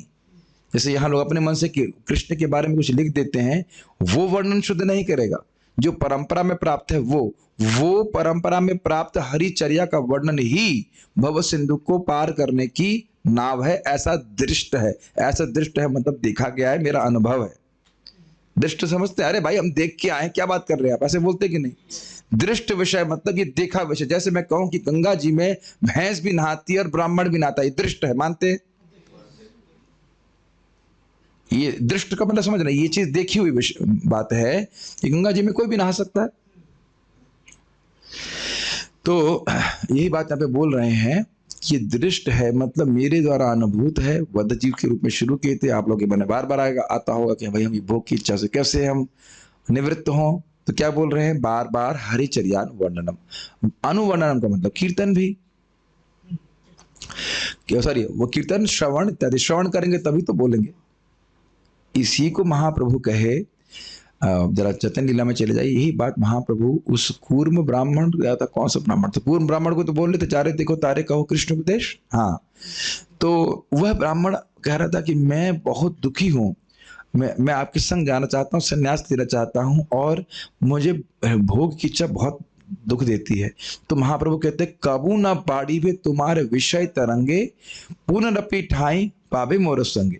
अगर तुम ये करते हो, जा रे देखो तारे का है कृष्णोपदेश, अमार आज्ञा गुरु है तारे एज दे। जिसको भी देखो तुम कृष्ण का उपदेश दो और मेरी आज्ञा से गुरु होकर के लोग तारो। तो कह रहे हैं ऐसा करोगे तो तुम्हारे हृदय में कभी ये कबू ना बाढ़ी भी तुम्हारे विषय तरंग। जो देख रहे हैं ना, विषय तरंग मतलब मात्रा स्पर्श इच्छा, भोगों को प्राप्त करने की इच्छा जो बार बार आ रही है, वह तुमको कभी बाधित नहीं करेगी, वो उत्पन्न ही नहीं होगी। बहुत बड़ा सीक्रेट है। जो चीज अब यहाँ सीख रहे हैं वही महाप्रभु चैतन्य चरितामृत में बता रहे हैं। तो दुनियादारी की बातें करने की वजह से ही भोग की इच्छा हमारी आती है। भोग की इच्छा तो पहले से ही है, वो और बढ़ जाती है। अच्छा, इससे पहले हम आगे जाएं, क्या आप लोग ऐसा अनुभव करते हैं कि भोग की इच्छाएं हमारे मन में आती रहती हैं? Is it not? और आपने महसूस किया है कि जब वो आती हैं तो उससे हम आतुर हो जाते हैं, व्याकुल हो जाते हैं। कोई रूप देखना चाहते हैं, वो रूप उपस्थित नहीं होता है तो मन में इच्छा बनी रहती है, आतुरता बनी रहती है, कब मैं वो रूप देखूंगा, पता नहीं वाली बात नहीं है, लालसा रहती है। मैं ज्यादा व्याख्या नहीं करना चाहता हूं क्योंकि यहाँ ज्यादा व्याख्या करने से थोड़ा मन खराब होगा। लेकिन अगर कोई सिनेमा सॉन्ग का इच्छा सुनने की, तो अरे वो गाना कब सुनने को मिलेगा। या रसगुल्ला में आ सकते हो, अरे हाँ देखो तूने आंखें बड़ी हो गई, अरे रसगुल्ला वो कब मिलेगा, अरे आज करना। वो तो तुम्हारे अच्छे करना प्रभु जो बोलते हैं वो बना देते हैं, माँ की तरह है। लेकिन फिर भी माँ इवा ठीक है, माँ के जैसे, माँ जैसे लगते नहीं है लेकिन प्रेम माँ जैसा है, ठीक है, तो वो बना देते। तो चलो भाई, वहां तो इच्छा पूर्ण हो जाती है, लेकिन फिर भी आतुर है। और देखिए प्रसादम हॉल के बाहर कितने आतुर होते हैं लोग, है ना। उतनी आतुरता मंगल आरती में जाने में तो, और उसके बाद जप में तो बिल्कुल ही नहीं। ठीक है भाई, तू कर ले, मैं तेरे लिए स्थान छोड़ दे रहा हूं, तू बैठ के कर ले, कोई दिक्कत नहीं है कि नहीं। जप में कभी झगड़ा होते देखे कि तुम मेरे स्थान पे क्यों बैठ गया, इतनी भीड़ तो कभी नहीं होती। तो ये आप देख रहे हैं। इससे पहले हम आगे जाएं, अपनी बीमारी समझ रहे हैं, हम सब अपनी बीमारी को समझें कि हम लोग बद्धजीव हैं, चाहे ब्रह्मचारी हो, गृहस्थ हो, चाहे कुछ भी हो, लेकिन इस मात्र स्पर्श इच्छा से युक्त है। आपको लगेगा छोटे बच्चे नहीं, छोटे बच्चे भी हैं, खिलाना नहीं मिलता तब कितना गुस्सा हो जाते हैं। वो अलग बात है कि हम लोग छुपा लेते हैं अपनी इस आतुरता को, बच्चे लोग प्रकट कर देते हैं, है ना। तो बारंबार जो इच्छा आ रही है कि नहीं, छोड़ने का प्रयास करते हैं, फिर आ जाती है। तो कह रहे उनके लिए, और इसी इच्छा से बार बार जन्म हो रहा है। काश ये मिल जाता, काश वो मिल जाता, से करते करते दोबारा जन्म मिल रहा है। तो अगर इसको पार करना बड़ा मुश्किल है, तो उसके लिए क्या दृष्ट नौका है, वो नौका जो दिख रही है, ऐसे कह लीजिए, प्लवो दृष्ट, वो नौका जो देखी गई है, पक्की बात है, सबने निश्चित कर लिया कि भाई इसी नौका का आश्रय लेके तुम पार हो जाओगे। तो कह रहे हरिचर्यानुवर्णन, भगवान के कीर्ति को सुनना, ठीक है। भगवान की बहुत सारी भक्ति के अंग हैं जिसके हम शुद्ध होते हैं, लेकिन जितना भगवान के यश से शुद्ध होते हैं उतना किसी चीज से शुद्ध नहीं होते। और आप देख लीजिए जीवन में कि जो कथा, जो लोग भक्त लोग आते हैं शाम को कथा ना सुनने आए एक हफ्ता, फिर देखिए कितना आपका पहला वाला श्लोक समझ में, पहला वाला पार्ट क्लियर हो जाएगा। मात्र स्पर्श इच्छा कैसे बढ़ जाएगी और कैसे आतुर हो जाएगी, ठीक है ना। तो ये श्लोक तो समझ में आ गया, इसको हम लोग अनुवाद देखते हैं। यह मेरा निजी अनुभव है। नारद जी कह रहे हैं कि जो लोग विषय वस्तुओं से संपर्क की इच्छा रखने के कारण सदैव चिंताग्रस्त रहते हैं, वे भगवान की दिव्य लीलाओं के निरंतर कीर्तन रूपी सर्वाधिक उपयुक्त नौका पर चढ़कर अज्ञान रूपी सागर को पार कर सकते हैं। अन्वय, मोह मतलब सदैव, बारंबार। मात्र स्पर्श इच्छा मतलब विषय वस्तुओं को भोगने की इच्छा से बारंबार जिसको इच्छा आ रही है, परेशान कर रही है। आतुर चित्ता नाम, अर्थात उन लोगों का जिनके चित्त सदैव चिंताओं से भरे रहते हैं, ठीक है। पैसा कमाना भी बहुत बड़ी चिंता है। जब भक्त बोल रहे थे प्रभु जी पैसा कमाने की चिंता नहीं है, लेकिन जो है उसको गंवाने की चिंता है, कहीं कहीं खत्म ना हो जाए। आपने कहा कितना पैसा लेके पैदा हुए थे आप, तो उत्तर स्पष्ट है, पानी की बोतल लेके तो जरूर पैदा हुए थे ना हम लोग, बिस्लरी की पानी की। महाराज बड़ा विरोध करते हैं, पानी की बोतल लेके पैदा नहीं हुए और इतना चिंता में रहते हैं ये मिल जाए वो मिल जाए, या ये खो ना जाए इत्यादि। एतद ही, यह ही हरि, ये मतलब यही हरिचर्यानुवर्णन, अर्थात भगवान हरि के कार्यकलापों का निरंतर गायन। इसका समझ लेना चाहिए। कोई लोग कहते हैं पर जी विषय वासना गई नहीं है अभी, तो कीर्तन कितना किया है? इतने भक्ति करने के बाद भी, अरे कितनी किया है तूने? Minimum 16 rounds. 1 घंटा भागवत सुन लिया, उसी को झाड़ के चले जाते हैं सुबह, है कि नहीं? चलो उठो खत्म करो। शाम को सुन लिया तो बहुत हो गया। शाम को तो सुनने वाले बहुत कम है, आप तो कुछ लोग हैं। आप रिकॉर्ड लीजिए कि शाम को भी कथा सुनने वाले कितने लोग हैं। भी बोल रहा हूं, सुबह सुन लिया बहुत हो गया। हम एक ही टाइम खाते हैं, एक ही टाइम सुनते हैं, उसमें भी आधा घंटा लेट। हाँ, तो ये स्थिति आप चेक कर लो कि 2 बार सुनने वाले लोग भी कितने लोग हैं, बहुत कम होंगे। ठीक है, गलत तो नहीं बोल रहा हूं। ये बहुत महत्वपूर्ण कार्य करने हैं। कौन से? मात्र स्पर्श इच्छा करनी कि नहीं करनी, नहीं तो चित्त हमारा आतुर कैसे होगा। तो निरंतर गायन लगातार करे तो भव सिंधु, अर्थात भव भाव नहीं होना चाहिए, शब्द गलत है। भव सागर को पारा, भी स्पेलिंग मिस्टेक है, पार करने की प्लवः अर्थात नाव है। नाव है मतलब पार कर जाओगे, चढ़ जाओगे, पार हो जाओगे। दृष्ट अर्थात ऐसा अनुभूत है। अनुभूत मतलब अनुभव किया गया है, इसमें ट्राइड एंड टेस्टेड। अंडरस्टैंड? ठीक। सारार्थ दर्शनी 1634। यह श्लोक इस विषय का उपसंहार कर रहा है। किस विषय का? कि नारद जी क्यों घूम रहे हैं। ठीक है। मात्रा अर्थात विषयों को, स्पर्श अर्थात भोगने की इच्छा से व्याकुल चित्त वालों का भव सिंधु को पार करने की प्लव अर्थात नाव भगवान हरि के चरित्र का निरंतर श्रवण कीर्तन ही है। तो व्याख्या की जरूरत नहीं, समझ में आ गया। यह मेरे द्वारा दृष्ट है अर्थात साक्षात प्रत्यक्षीकृत है। अरे भाई मैं अपनी आंखों से देख रहा हूं, आंखों से अनुभव किया, ये कहना चाहते हैं। दृष्ट समझ रहे हैं? इसमें कोई प्रमाण की अपेक्षा नहीं है, ये भाव। मतलब श्रुति तो बोल रही है, शास्त्र तो कह ही रहा है, हमारा खुद का भी अनुभव है भाई, ये कहना चाहते हैं। कोई प्रमाण की जरूरत नहीं है। जैसे रसगुल्ला मीठा है, इसके लिए क्या आपको गीता पढ़ने की जरूरत है? तो दृष्ट विषय हो गया ना। हाँ अच्छा है, इसमें क्या दिक्कत है? अब जरा देखिए, थोड़ा सा ध्यान देने वाली बात। क्योंकि बहुअंग विशिष्ट भक्ति में, बहुअंग विशिष्ट भक्ति का मतलब है कि भक्ति के बहुत सारे अंग होते हैं और वो सब शक्तिशाली होते हैं। क्योंकि बहुअंग विशिष्ट भक्ति में कीर्तन मुख्य अंग है, इसलिए इसे यहां कहा जा रहा है। परंतु उपलक्षण से भक्ति के सभी अन्य अंगों को ग्रहण करना उचित होगा। समझ में आया? यहाँ पे हरिचर्यानुवर्णन से कहा गया कि कीर्तन सबसे मुख्य भक्ति है, सबसे पावरफुल भक्ति, सबसे स्ट्रांग भक्ति। कीर्तन के द्वारा स्मरण और श्रवण अपने आप होता है। मैं कुछ स्मरण कर रहा हूं तो अभी तो कुछ बोल पा रहा हूं। कुछ लोगों को हरे कृष्ण मंत्र भी याद नहीं होता है कि नहीं? अब उनको बोलोगे हरे कृष्ण हरे राम राम राम हरे हरे, शुरुआत में उनको हरे कृष्ण मंत्र याद भी नहीं होता, तो हरे कृष्ण हरे राम ऐसे कुछ बोल देते हैं। तो बार बार बोल रहे हैं तो याद है, तभी तो बोल रहे हैं ना। कीर्तन में श्रवण और स्मरण अपने आप निहित होता ही, समझ में आ रहा है? तो तीनों आगे कि नहीं आगे? तो कह रहे कीर्तन सर्वश्रेष्ठ है, लेकिन समझना होगा उपलक्षण। उपलक्षण का मतलब होता है कि एक बात बोली जा रही है, उससे अन्य को समझ लेना।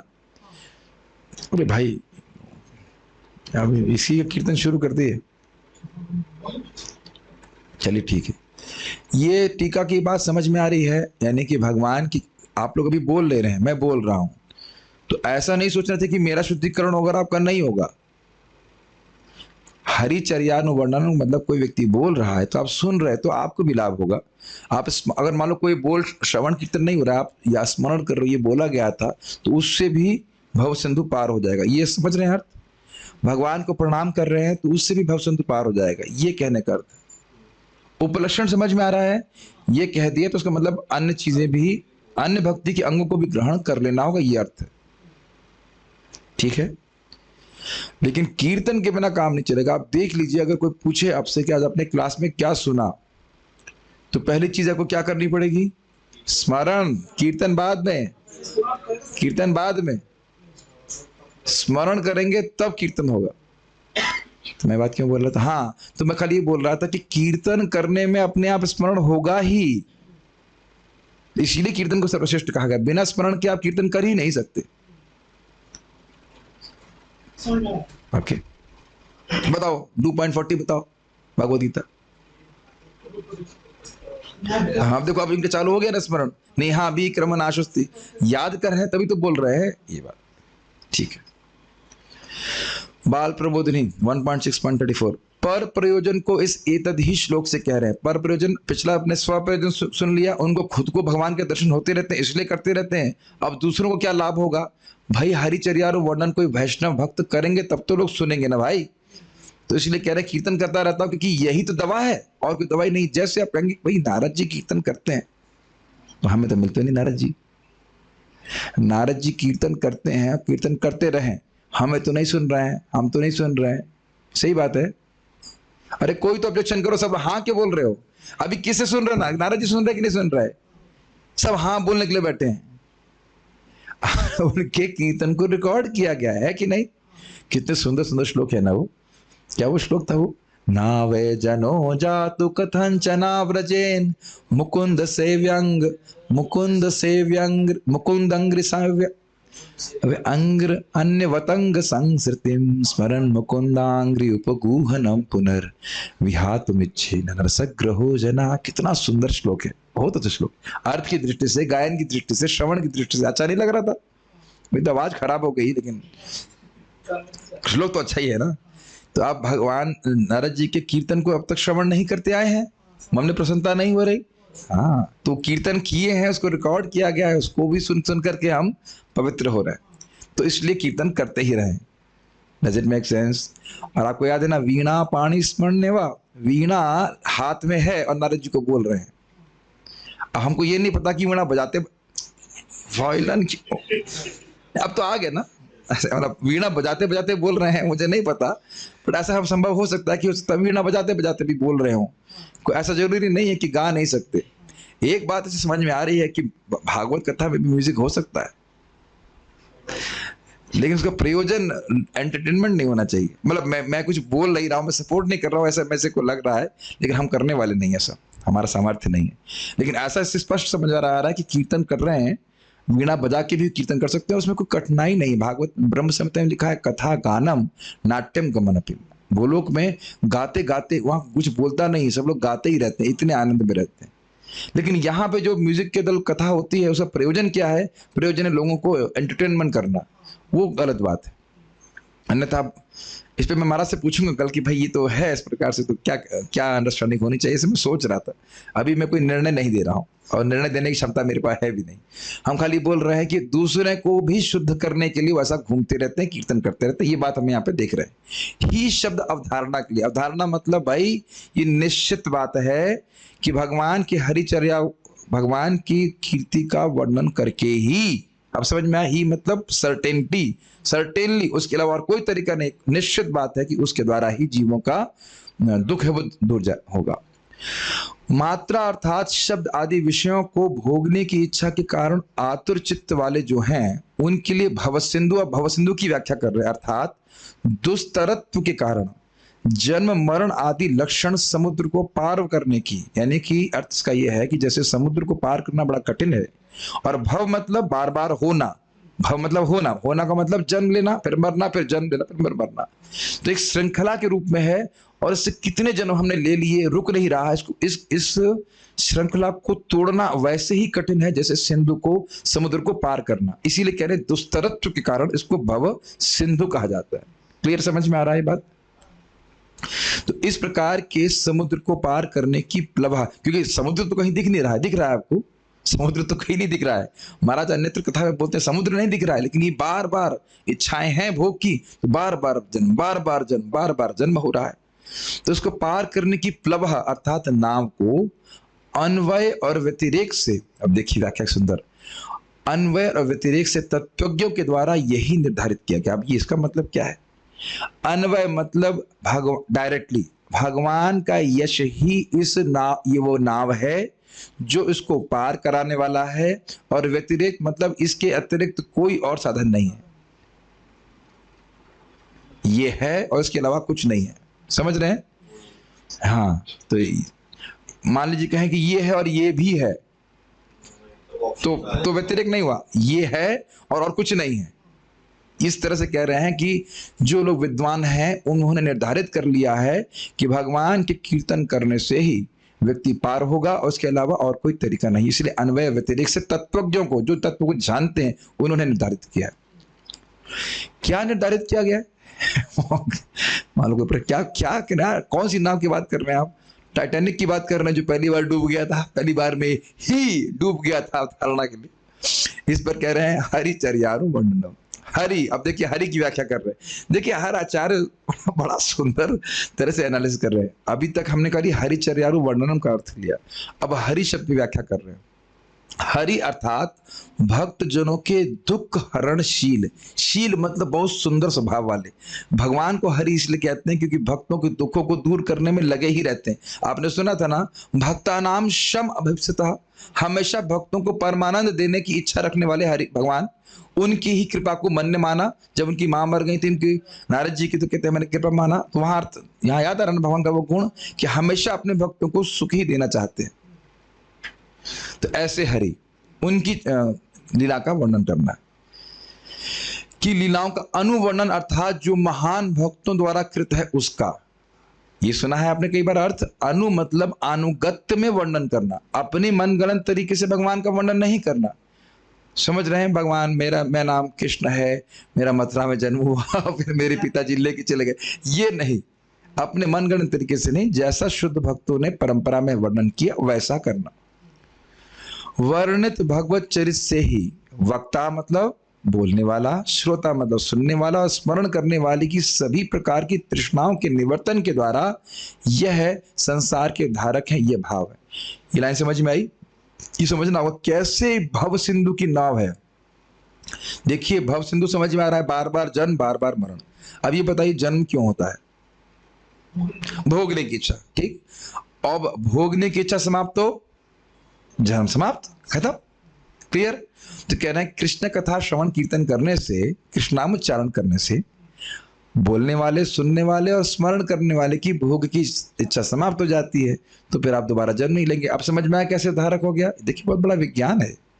तो हर चीज को क्लियरली समझाया जा रहा है। जितना अधिक भगवान के बारे में श्रवण कीर्तन करेंगे उतना भोग इच्छा समाप्त हो जाएगी। और नहीं हो रही है मतलब और करना है, या कम हुई है, कम तो हुई होगी, इज इट नॉट? पिक्चर देखने की इच्छा तो नहीं होती होगी, सिनेमा सॉन्ग देखने की, होटल जाने की, हाँ, तो ये सब तो हमारे नित्य कर्म थे, तो ये सब तो खत्म ही हो गए ना। अब वो थोड़ी व्याख्या कर रहे हैं कि हमारे दुख कहाँ से उत्पन्न होते हैं। तो इस श्लोक आप जानते ही हो, ये ही संस्पर्शजा भोगा दुख योनय एवते। ये कौन बोला? पिताजी बोले, भगवान कृष्ण। काफी अच्छा लगता है पिताजी बोलने में, कोई फीलिंग आती है। कभी कोई बोला नहीं भगवान के सामने ले कि बोलो बेटा पापा, उधर कभी दिखाया नहीं इसलिए कभी बोल नहीं पाते, लेकिन भगवान इसलिए बोल रहे माता धाता पिता माँ, मैं ही माता हूँ, मैं ही पिता हूँ, पिता में भी मैं ही, पिता माँ भी मैं ही हूँ। तो आप समझ रहे हैं इसको अर्थ, अगर लोग जो नहीं जानते तो समझा रहा हूँ। संस्पर्शज, संस्पर्शज जो मात्रा मतलब वही चीज, रूप तन मात्रा, रूप रस आदि को संस्पर्श करके जो भोग होते हैं, जो तथाकथित सुख का निर्माण करते हुए दिखते हैं, वही दुख की योनि है। वही दुख की योनि क्यों है? क्योंकि आद्यंतवंत कौन थे? उनकी शुरुआत होती है, उनका अंत हो जाता है, और फिर वह भोग की इच्छा निर्माण कर देते हैं। कोई रूप देखते हैं, फिर वो रूप देखने की इच्छा होती है, यस। कुछ खाद्य वस्तु प्राप्त करते हैं, फिर से खाने की इच्छा होती है। समझ रहे हैं? तो इस प्रकार से दुखी होता है जीव, और वह जीव को टच नहीं करते हैं। कोई भी रूप रस गंध हमको टच नहीं करते हैं, खाली हम सोचते हैं कि हम सुखी हो रहे हैं। हमारा मन उसको अनुकूल मानता है तो हम उसको सुखी मानते हैं। अभी देखो 2-3 बार क्या हो चुका है, एसी बंद एसी ऑफ, एसी बंद एसी ऑफ। जब तक ठंडा लगती है अरे बंद करो, और उसके बाद जब उसके बाद गर्मी लगती है शुरू करो। तो अच्छा है बुरा है आप बताइए? ठीक है, एक श्लोक और बड़ा सुंदर श्लोक कोट कर रहे हैं। यावतः कुरुते जंतु संबंधान मनसः प्रियान तावंतो निखनन्ते व हृदये शोक शंकवः।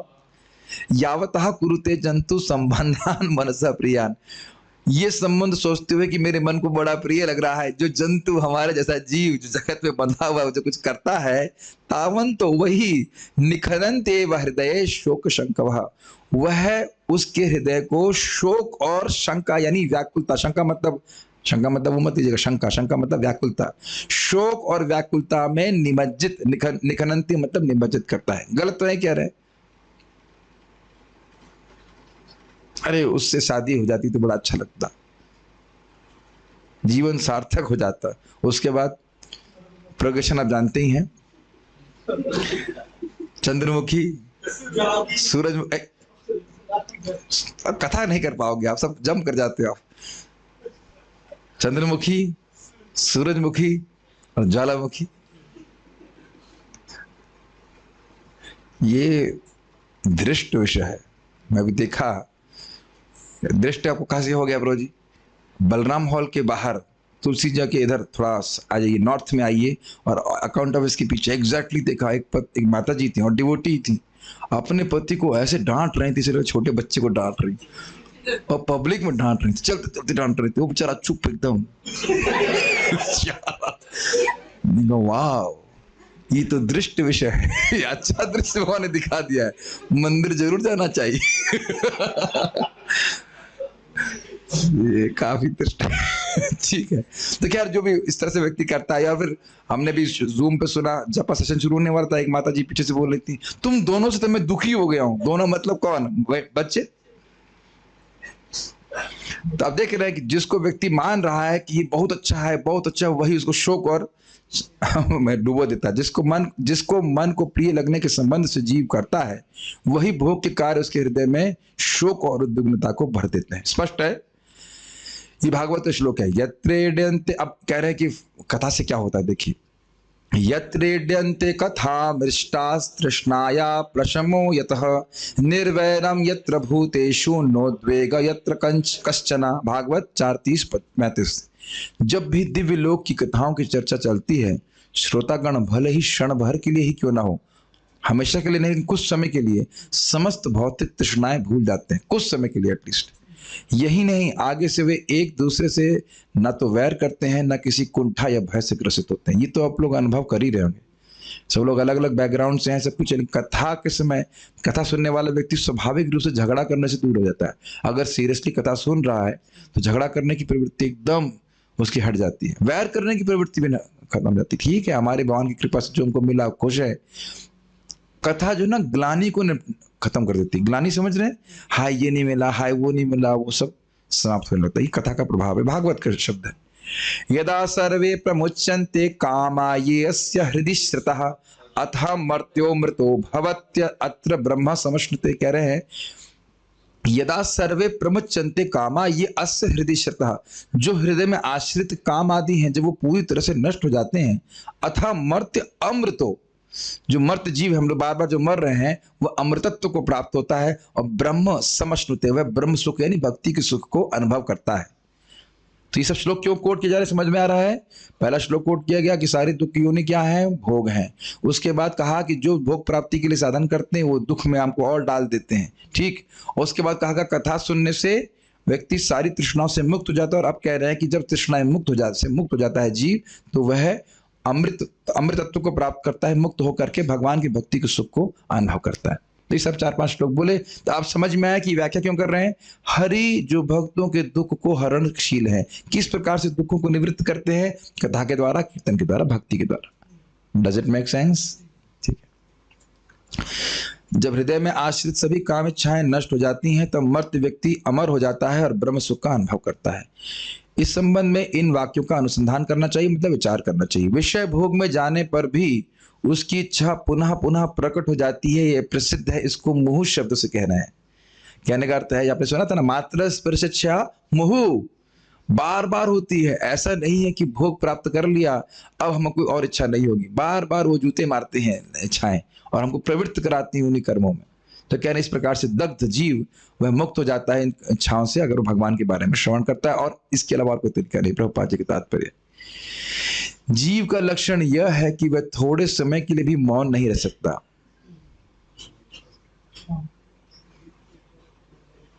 तो मैं चुप हो गया तो कुछ लोग बोलना शुरू कर दिए यहाँ पे, और हम नहीं भी बोल रहे होते तो कुछ लोग सोच रहे होते। समझ गए? और बोलना सोचना जो कुछ भी है बद्ध जीव किसके लिए करता है? भोग प्राप्ति के लिए, यानी कि अपनी दुख प्राप्ति के लिए हमेशा निरंतर व्यस्त रहता है। आप समझ में आए बात? वह कुछ ना कुछ करता रहता है, कुछ ना कुछ सोचता या बोलता रहता है। ठीक है ना? ही क्या है श्लोक भगवद गीता का? नहीं कश्चित शरणमपि जात उत्तिष्ठत कर्मकृत। किसी एक क्षण के लिए भी कोई जीव कुछ नहीं किए बिना नहीं रह सकता, कुछ ना कुछ करता रहेगा, है ना सुभद्रा? नाखून जैसे अभी नाखून चेक कर रही, कोई बात नहीं, हम सब लोग कुछ ना कुछ करते रहते हैं। कुछ लोग नाखून आप तो खाली चेक कर रहे, कुछ लोग बड़े होकर नाखून खाते रहते हैं। अब कुछ भी नहीं तो नाखून ही खा रहे हैं, तो कुछ ना कुछ कार्य व्यक्ति करता रहता है। समझ रहे हैं इस बात को? समान रूप से भौतिकतावादी लोग ऐसे विषयों के बारे में सोचते तथा बात करते हैं जो इनकी इंद्रियों को तुष्ट करने वाले होते हैं। स्पष्ट है? चूंकि ये सारी बातें बहिरंगा शक्ति के प्रभाववश की जाती हैं, अतएव इंद्रियों के कार्यों से उन्हें कोई संतुष्टि नहीं मिल पाती। माइक कार्य है और वह जीव को भी स्पष्ट नहीं करते, दुखी रहता है जीव, और लगा है किसमें? इन्हीं का चिंतन, इन्हीं के बोलने में, इसी में लगा हुआ है। आप देख लीजिए, उल्टे हुए चिंताओं से पूर्ण हो जाते हैं। स्पष्ट समझ में आ रहा है बात? आप जो स्टूडेंट्स लोग हैं, जब आप लोग बार बार सोचते हो कि एग्जाम में कितने नंबर आएंगे, बड़े प्रसन्नता होने लगती है नृत्य में, फिर ईमानदारी भी नहीं, बताइए। कंपटीशन की जब टेंशन ले रहे हो, टेंशन ही बोलते हैं, इज इट नॉट? बड़ा अच्छा लगता है ना, आनंद में भर जाते हैं ना, सब जहां आनंद प्रतिपदम पूर्ण अमृत स्वादनम नहीं होता ना। हाँ, तो स्पष्ट क्लियर है, यह माया कहलाती है, जिसका अर्थ है वह जो नहीं है। ऐसी वस्तु जो उन्हें तुष्टि प्रदान नहीं कर पाती, उसे तुष्टि की वस्तु मान लिया जाता है। अच्छा, अब मुझे समझ में आया। एक्चुअली बाल प्रबोधिनी में मात्रा को इसी प्रकार से कुछ समझा रहे थे कि माँ मतलब माया, अविद्याम, और ऐसे करके जो समझा रहे थे। तो मेन बात यही प्रपात वहां से ग्रहण किए हैं, ऐसा लग रहा है। और वो बोल रहे हैं कि देखिए, जहां सुख नहीं है वहां सुख की मान्यता करके हम अपनी सारी शक्ति को लगा रहे हैं, और इसीलिए हम कभी तुष्ट नहीं हो रहे, अभी तो आतुर चित्त वाले हो रहे हैं। अतएव नारद मुनि अपने निजी अनुभव से बताते हैं कि इंद्रिय तृप्ति में निरत मतलब बिल्कुल लगे हुए ऐसे हताश लोगों की तुष्टि भगवान की लीलाओं के निरंतर कीर्तन से हो सकती है। अब समझ में आया?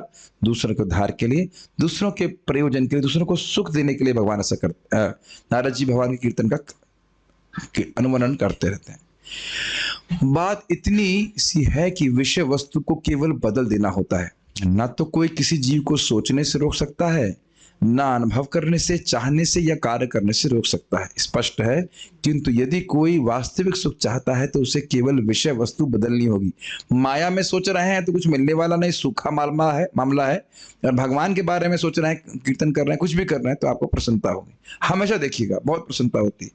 उसे चाहिए कि वह मर्त मनुष्य की राजनीति की चर्चा ना चलाकर स्वयं भगवान द्वारा संचालित राजनीति की चर्चा चलाए। भगवान ने ऐसे क्यों किया? तो अच्छा है। वह सिनेमा पात्रों के कार्यकलाप में रुचि न दिखाकर भगवान की उनकी नित्य पार्षदों तथा गोपियों तथा लक्ष्मियों के साथ की लीलाओं को और ध्यान देते। प्रपात क्लियरली बता रहे, कहने करते भागवत पढ़े, ठीक है। जैसे आप देख ही रहे ना कि भगवान ने पॉलिटिक्स करी थी जरासंध को मरवाने के लिए, वर्णन है भागवत में कि नहीं? अच्छा, एक जगह और पॉलिटिक्स करी थी अर्जुन की शादी कराने में, सुभद्रा से शादी कराने के लिए, वहां पे किया था कि नहीं? और कहाँ पॉलिटिक्स करी? हाँ, रणछोड़ ग्रुप में भी वो रणनीति बना रहे हैं। उसके बाद क्या नाम है उसको, जरासंध को मारे नहीं, ये भी एक पॉलिटिक्स थी कि और लोगों को लेके आएगा, काल जीवन को, ऐसे बहुत सारी बातें हैं। उसको पढ़ें तो हमारा चित्त बड़ा प्रसन्न होगा। आप देखिए, प्रभाव ही है। आज जाके ट्राई कीजिएगा, चैतन्य चरितामृत, कृष्णा वो कुछ लेके पढ़िए और देखिए कितना अच्छा लगेगा। तुरंत नींद आ जाएगी। नहीं, तुरंत आ जाएगी। हाँ, आप लोग कल मुझे बताना कि कितने लोग लेट करके ऐसे पढ़ रहे हैं तो एक पैराग्राफ भी पढ़ पाए, क्योंकि हाँ, माता जी कह रही 3-4 पेज पढ़ रहे हैं, उसके बाद बढ़िया नींद आती है। बढ़िया नींद आती है। ईमानदार है, वक्त है, झूठ नहीं बोल रही। तो मैं कई बार बोलता हूँ जिन लोगों को नींद नहीं आती, भाई आप नींद की दवा मत लीजिए। भगवद गीता 100 रुपए खरीद लीजिए और बस उसे खोलिए और अपने आप नींद आ जाएगी तुरंत। और अगर नींद नहीं आएगी तो पंडित बन जाएंगे, तो क्या दिक्कत है? वैसे एक बच्ची मिली, इसका नाम भूल गया, क्या ना, यशिका, कहती प्रभु जी मैं तो कृष्णा बुक पढ़ती हूँ तो मेरी नींद गायब हो जाती है। मैंने कहा भाई तू तो बड़ी एलिवेटेड डिवोटी है। लेकिन जो भी है, कुछ लोग ऐसे होते हैं। सर्वशक्तिमान भगवान अपनी अहेतु की कृपावश पृथ्वी पर अवतरित होते हैं और संसारी पुरुषों की ही भांति अपने कार्य दिखलाते हैं, लेकिन साथ ही वे होते अद्वितीय हैं क्योंकि वे सर्वशक्तिमान हैं। अहेतु के प्रवश क्यों करते हैं? या आगे पढ़ने वाले हो, भगवान की लीला जब भगवान करेंगे तब तो कुछ बातचीत होगी ना, और उस बातचीत के द्वारा ही जीवों के सारा कष्ट जाने वाला ही आप सीख रहे हैं। इसलिए भगवान को इनवाइट नहीं करता, भगवान अपनी इच्छा से आते हैं ताकि वो लीला करें और इस लीला संपादन के द्वारा जीवों का अविद्या नष्ट हो, उद्धार हो। इसलिए कह रहे हैं प्रभुपाद जी। और अद्वितीय मतलब जैसे भगवान कर रहे हैं वैसे कोई कर नहीं सकता है। गिरिराज जी को और कोई उठा नहीं सकता है, हिरणाक्ष और हिरण्यकशिपु को कोई मार नहीं सकता है। तो जैसा भगवान करते हैं वो वैसा वो वही कर सकते हैं और कर नहीं सकता है। वे समस्त बद्ध जीवों के लाभ के लिए ऐसा करते हैं, इसकी व्याख्या हमने कर दी, जिससे वे लोग आध्यात्मिक की ओर ध्यान दें। भगवान की बातें बड़ी रुचिकर है। आप लोग अनुभव करते होंगे या नहीं कर रहे तो करने लग जाएंगे कि बार बार उन विषयों को पढ़ते हैं और बार बार एक बहुत सुख की अनुभूति। It's always ever fresh. Bhagavad Gita हो, चैतन्य चरितामृत हो, जितनी बार पढ़ेंगे आपको हमेशा अच्छा लगेगा। ऐसा करने से बद्धजीव क्रमशः दिव्य पद पर उन्नत होता है। कैसा करने से? भगवान के बारे में श्रवण कीर्तन करने से, और समस्त कष्टों के स्रोत इस भव सागर को पार कर लेता है, जन्म मृत्यु के चक्र से मुक्त हो जाता है। श्री नारद मुनि जैसे प्रामाणिक अधिकारी ने अपने निजी अनुभव से कहा है, मतलब उनका संग ऐसा हुआ ही है। हमें भी ऐसा ही अनुभव हो सकता है यदि हम भगवान के प्रियतम भक्त उस ऋषि के चरणों का अनुसरण करने लगे। मतलब अनुकीर्तन को समझा रहे हैं, जैसा उन्होंने किया वैसा ही हमने भी भगवान के बारे में प्रामाणिक रूप से श्रवण कीर्तन करना है, तो देखिए हम मुक्त हो जाएंगे। और आप देख ही रहे हैं मुक्त होते हुए। ठीक है, तो ये श्लोक हुए। कल से एक छोटा सा अनाउंसमेंट है। अभी परम पूज्य वृंदावन चंद्र महाराज जी शरद और वर्षा ऋतु का वर्णन श्रीमद् भागवतम दशम स्कंद 20वां अध्याय उसको लेकर के पढ़ाएंगे। 7 दिन महाराज बोल रहे हैं ऐसा, तो डिटेल में उसको करने का प्रयास करेंगे महाराज जी। तो फिर आप लोग सभी लोग इनवाइटेड हैं। मैं समझता हूँ 6:30 बोले ना महाराज, 6:30 हम लोग कीर्तन पहले प्रारंभ कर देंगे। 6:15 वो, हाँ 6:15 जैसे हो रहा है वैसे से प्रारंभ कर लेंगे। आप लोग 8 बजे तक जरूर क्लास में आ जाना।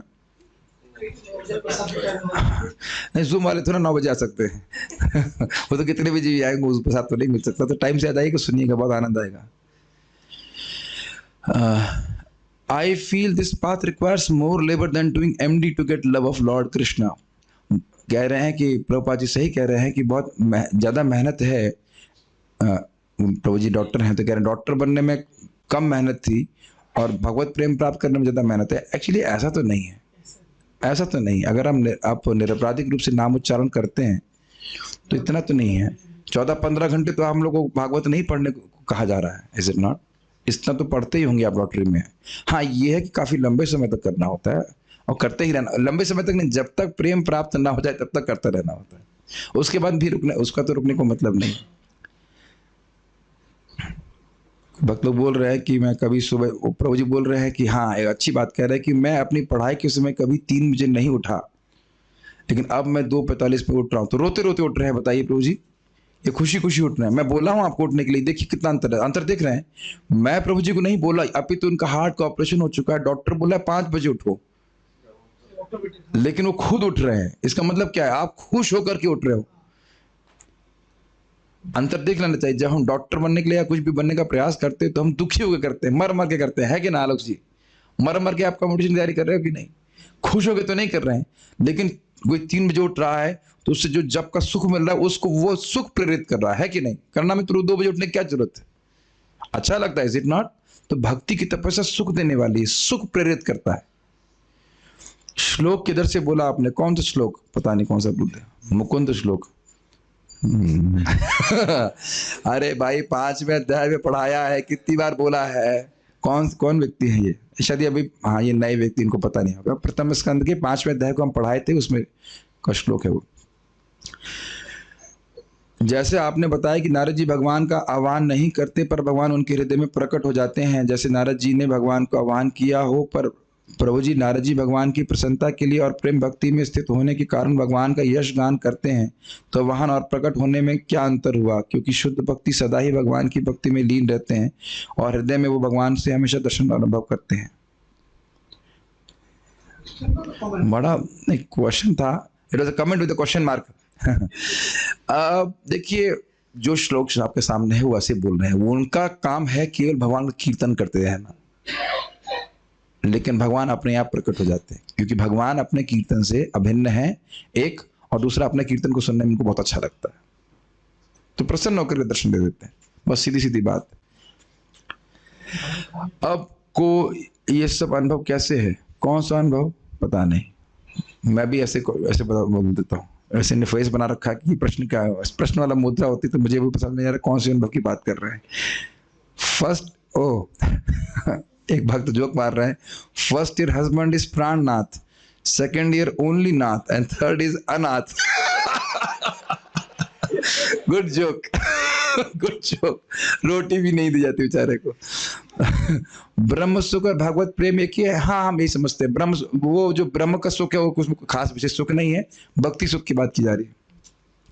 कितना ही लेक्चर सुन लें, शिला प्रभुपाद पढ़ो, रख दो, कीर्तन सुन लो, नींद ही नहीं आती पूरी रात, यही करती रहती हूँ। अच्छा है, आप महाप्रभु के पद चिन्ह चल रही हैं। आनंदम बुद्धि वर्धनम का अर्थ क्या है? देखिए, आपने गलत लिखा, आनंदम और बुद्धि लिखा हुआ है। आनंदम बुद्धि नहीं है, आनंदाम बुद्धि, आनंद के सागर का वर्धन करने वाला है हरिनाम संकीर्तन में। हाथ, हाँ ठीक है। और क्या है? चाहे कितना भी लेट सोएं, सुबह जल्दी उठना है, और सबसे इम्पोर्टेंट, ठीक है, ये सब तो अच्छी। Bhakti is easy not cheap. Okay, हम भक्ति करके भगवान की वास्तविक दर्शन की इच्छा कर सकते हैं। हाँ, भगवान स्वयं इस बात को बोल रहे हैं ब्रह्मा जी को कि जैसे आपने ब्रह्मा जी में को देख रहे हो, यही जीवन की परम सफलता है। साधन कर रहे हैं, करते करते ऐसा हो जाए कि भगवान को आप साक्षात देख सको। ठीक है, तो यहाँ रुक जाते हैं। तो सभी हाँ प्रोज बोली। आपने भी बताया कि नारद जी अपने हृदय में भगवान को हर समय देख पाते हैं। नारद जी अपने हृदय में भगवान को हम वैसे देख पाते हैं। ठीक है, पहले आपने बताया था कि एक बार देख पाए, पहले हमने देखा कि केवल एक बार देख पाए थे। हाँ जी, दोनों शुद्ध अवस्था थी, हाँ दोनों शुद्ध अवस्था थी। और दोनों शुद्ध अवस्था में मतलब ये कि हाँ, आपने ध्यान नहीं दिया। देखिए, जब वह साधक देह में थे तो उनका प्रेम परिपक्व नहीं था। प्रेम था लेकिन परिपक्व नहीं था। तो वहां पे भगवान बोलते हैं कि मेरा नियम है कि जिसका प्रेम परिपक्व नहीं, उसको मैं केवल एक बार दर्शन देता हूं, ताकि उसके हृदय में उत्कट लालसा प्राप्त हो, जागृत हो जाए, जिसके जो भी कचरा है वो भी सब साफ हो जाए, और फिर वैसे देह प्राप्त करके नारद जी की देह, इस समय बोल रहे नारद जी की देह की बात कर रहे हैं, जो भगवान के पार्षद का देह है, उसके में क्या अनुभव हो रहा है वो वर्णन कर रहे हैं। दासी पुत्र के रूप में अनुभव नहीं कर रहे। उस टाइम वो परिपक्व परिपक्व नहीं थे। परिपक्व मतलब होता है मैच्योर।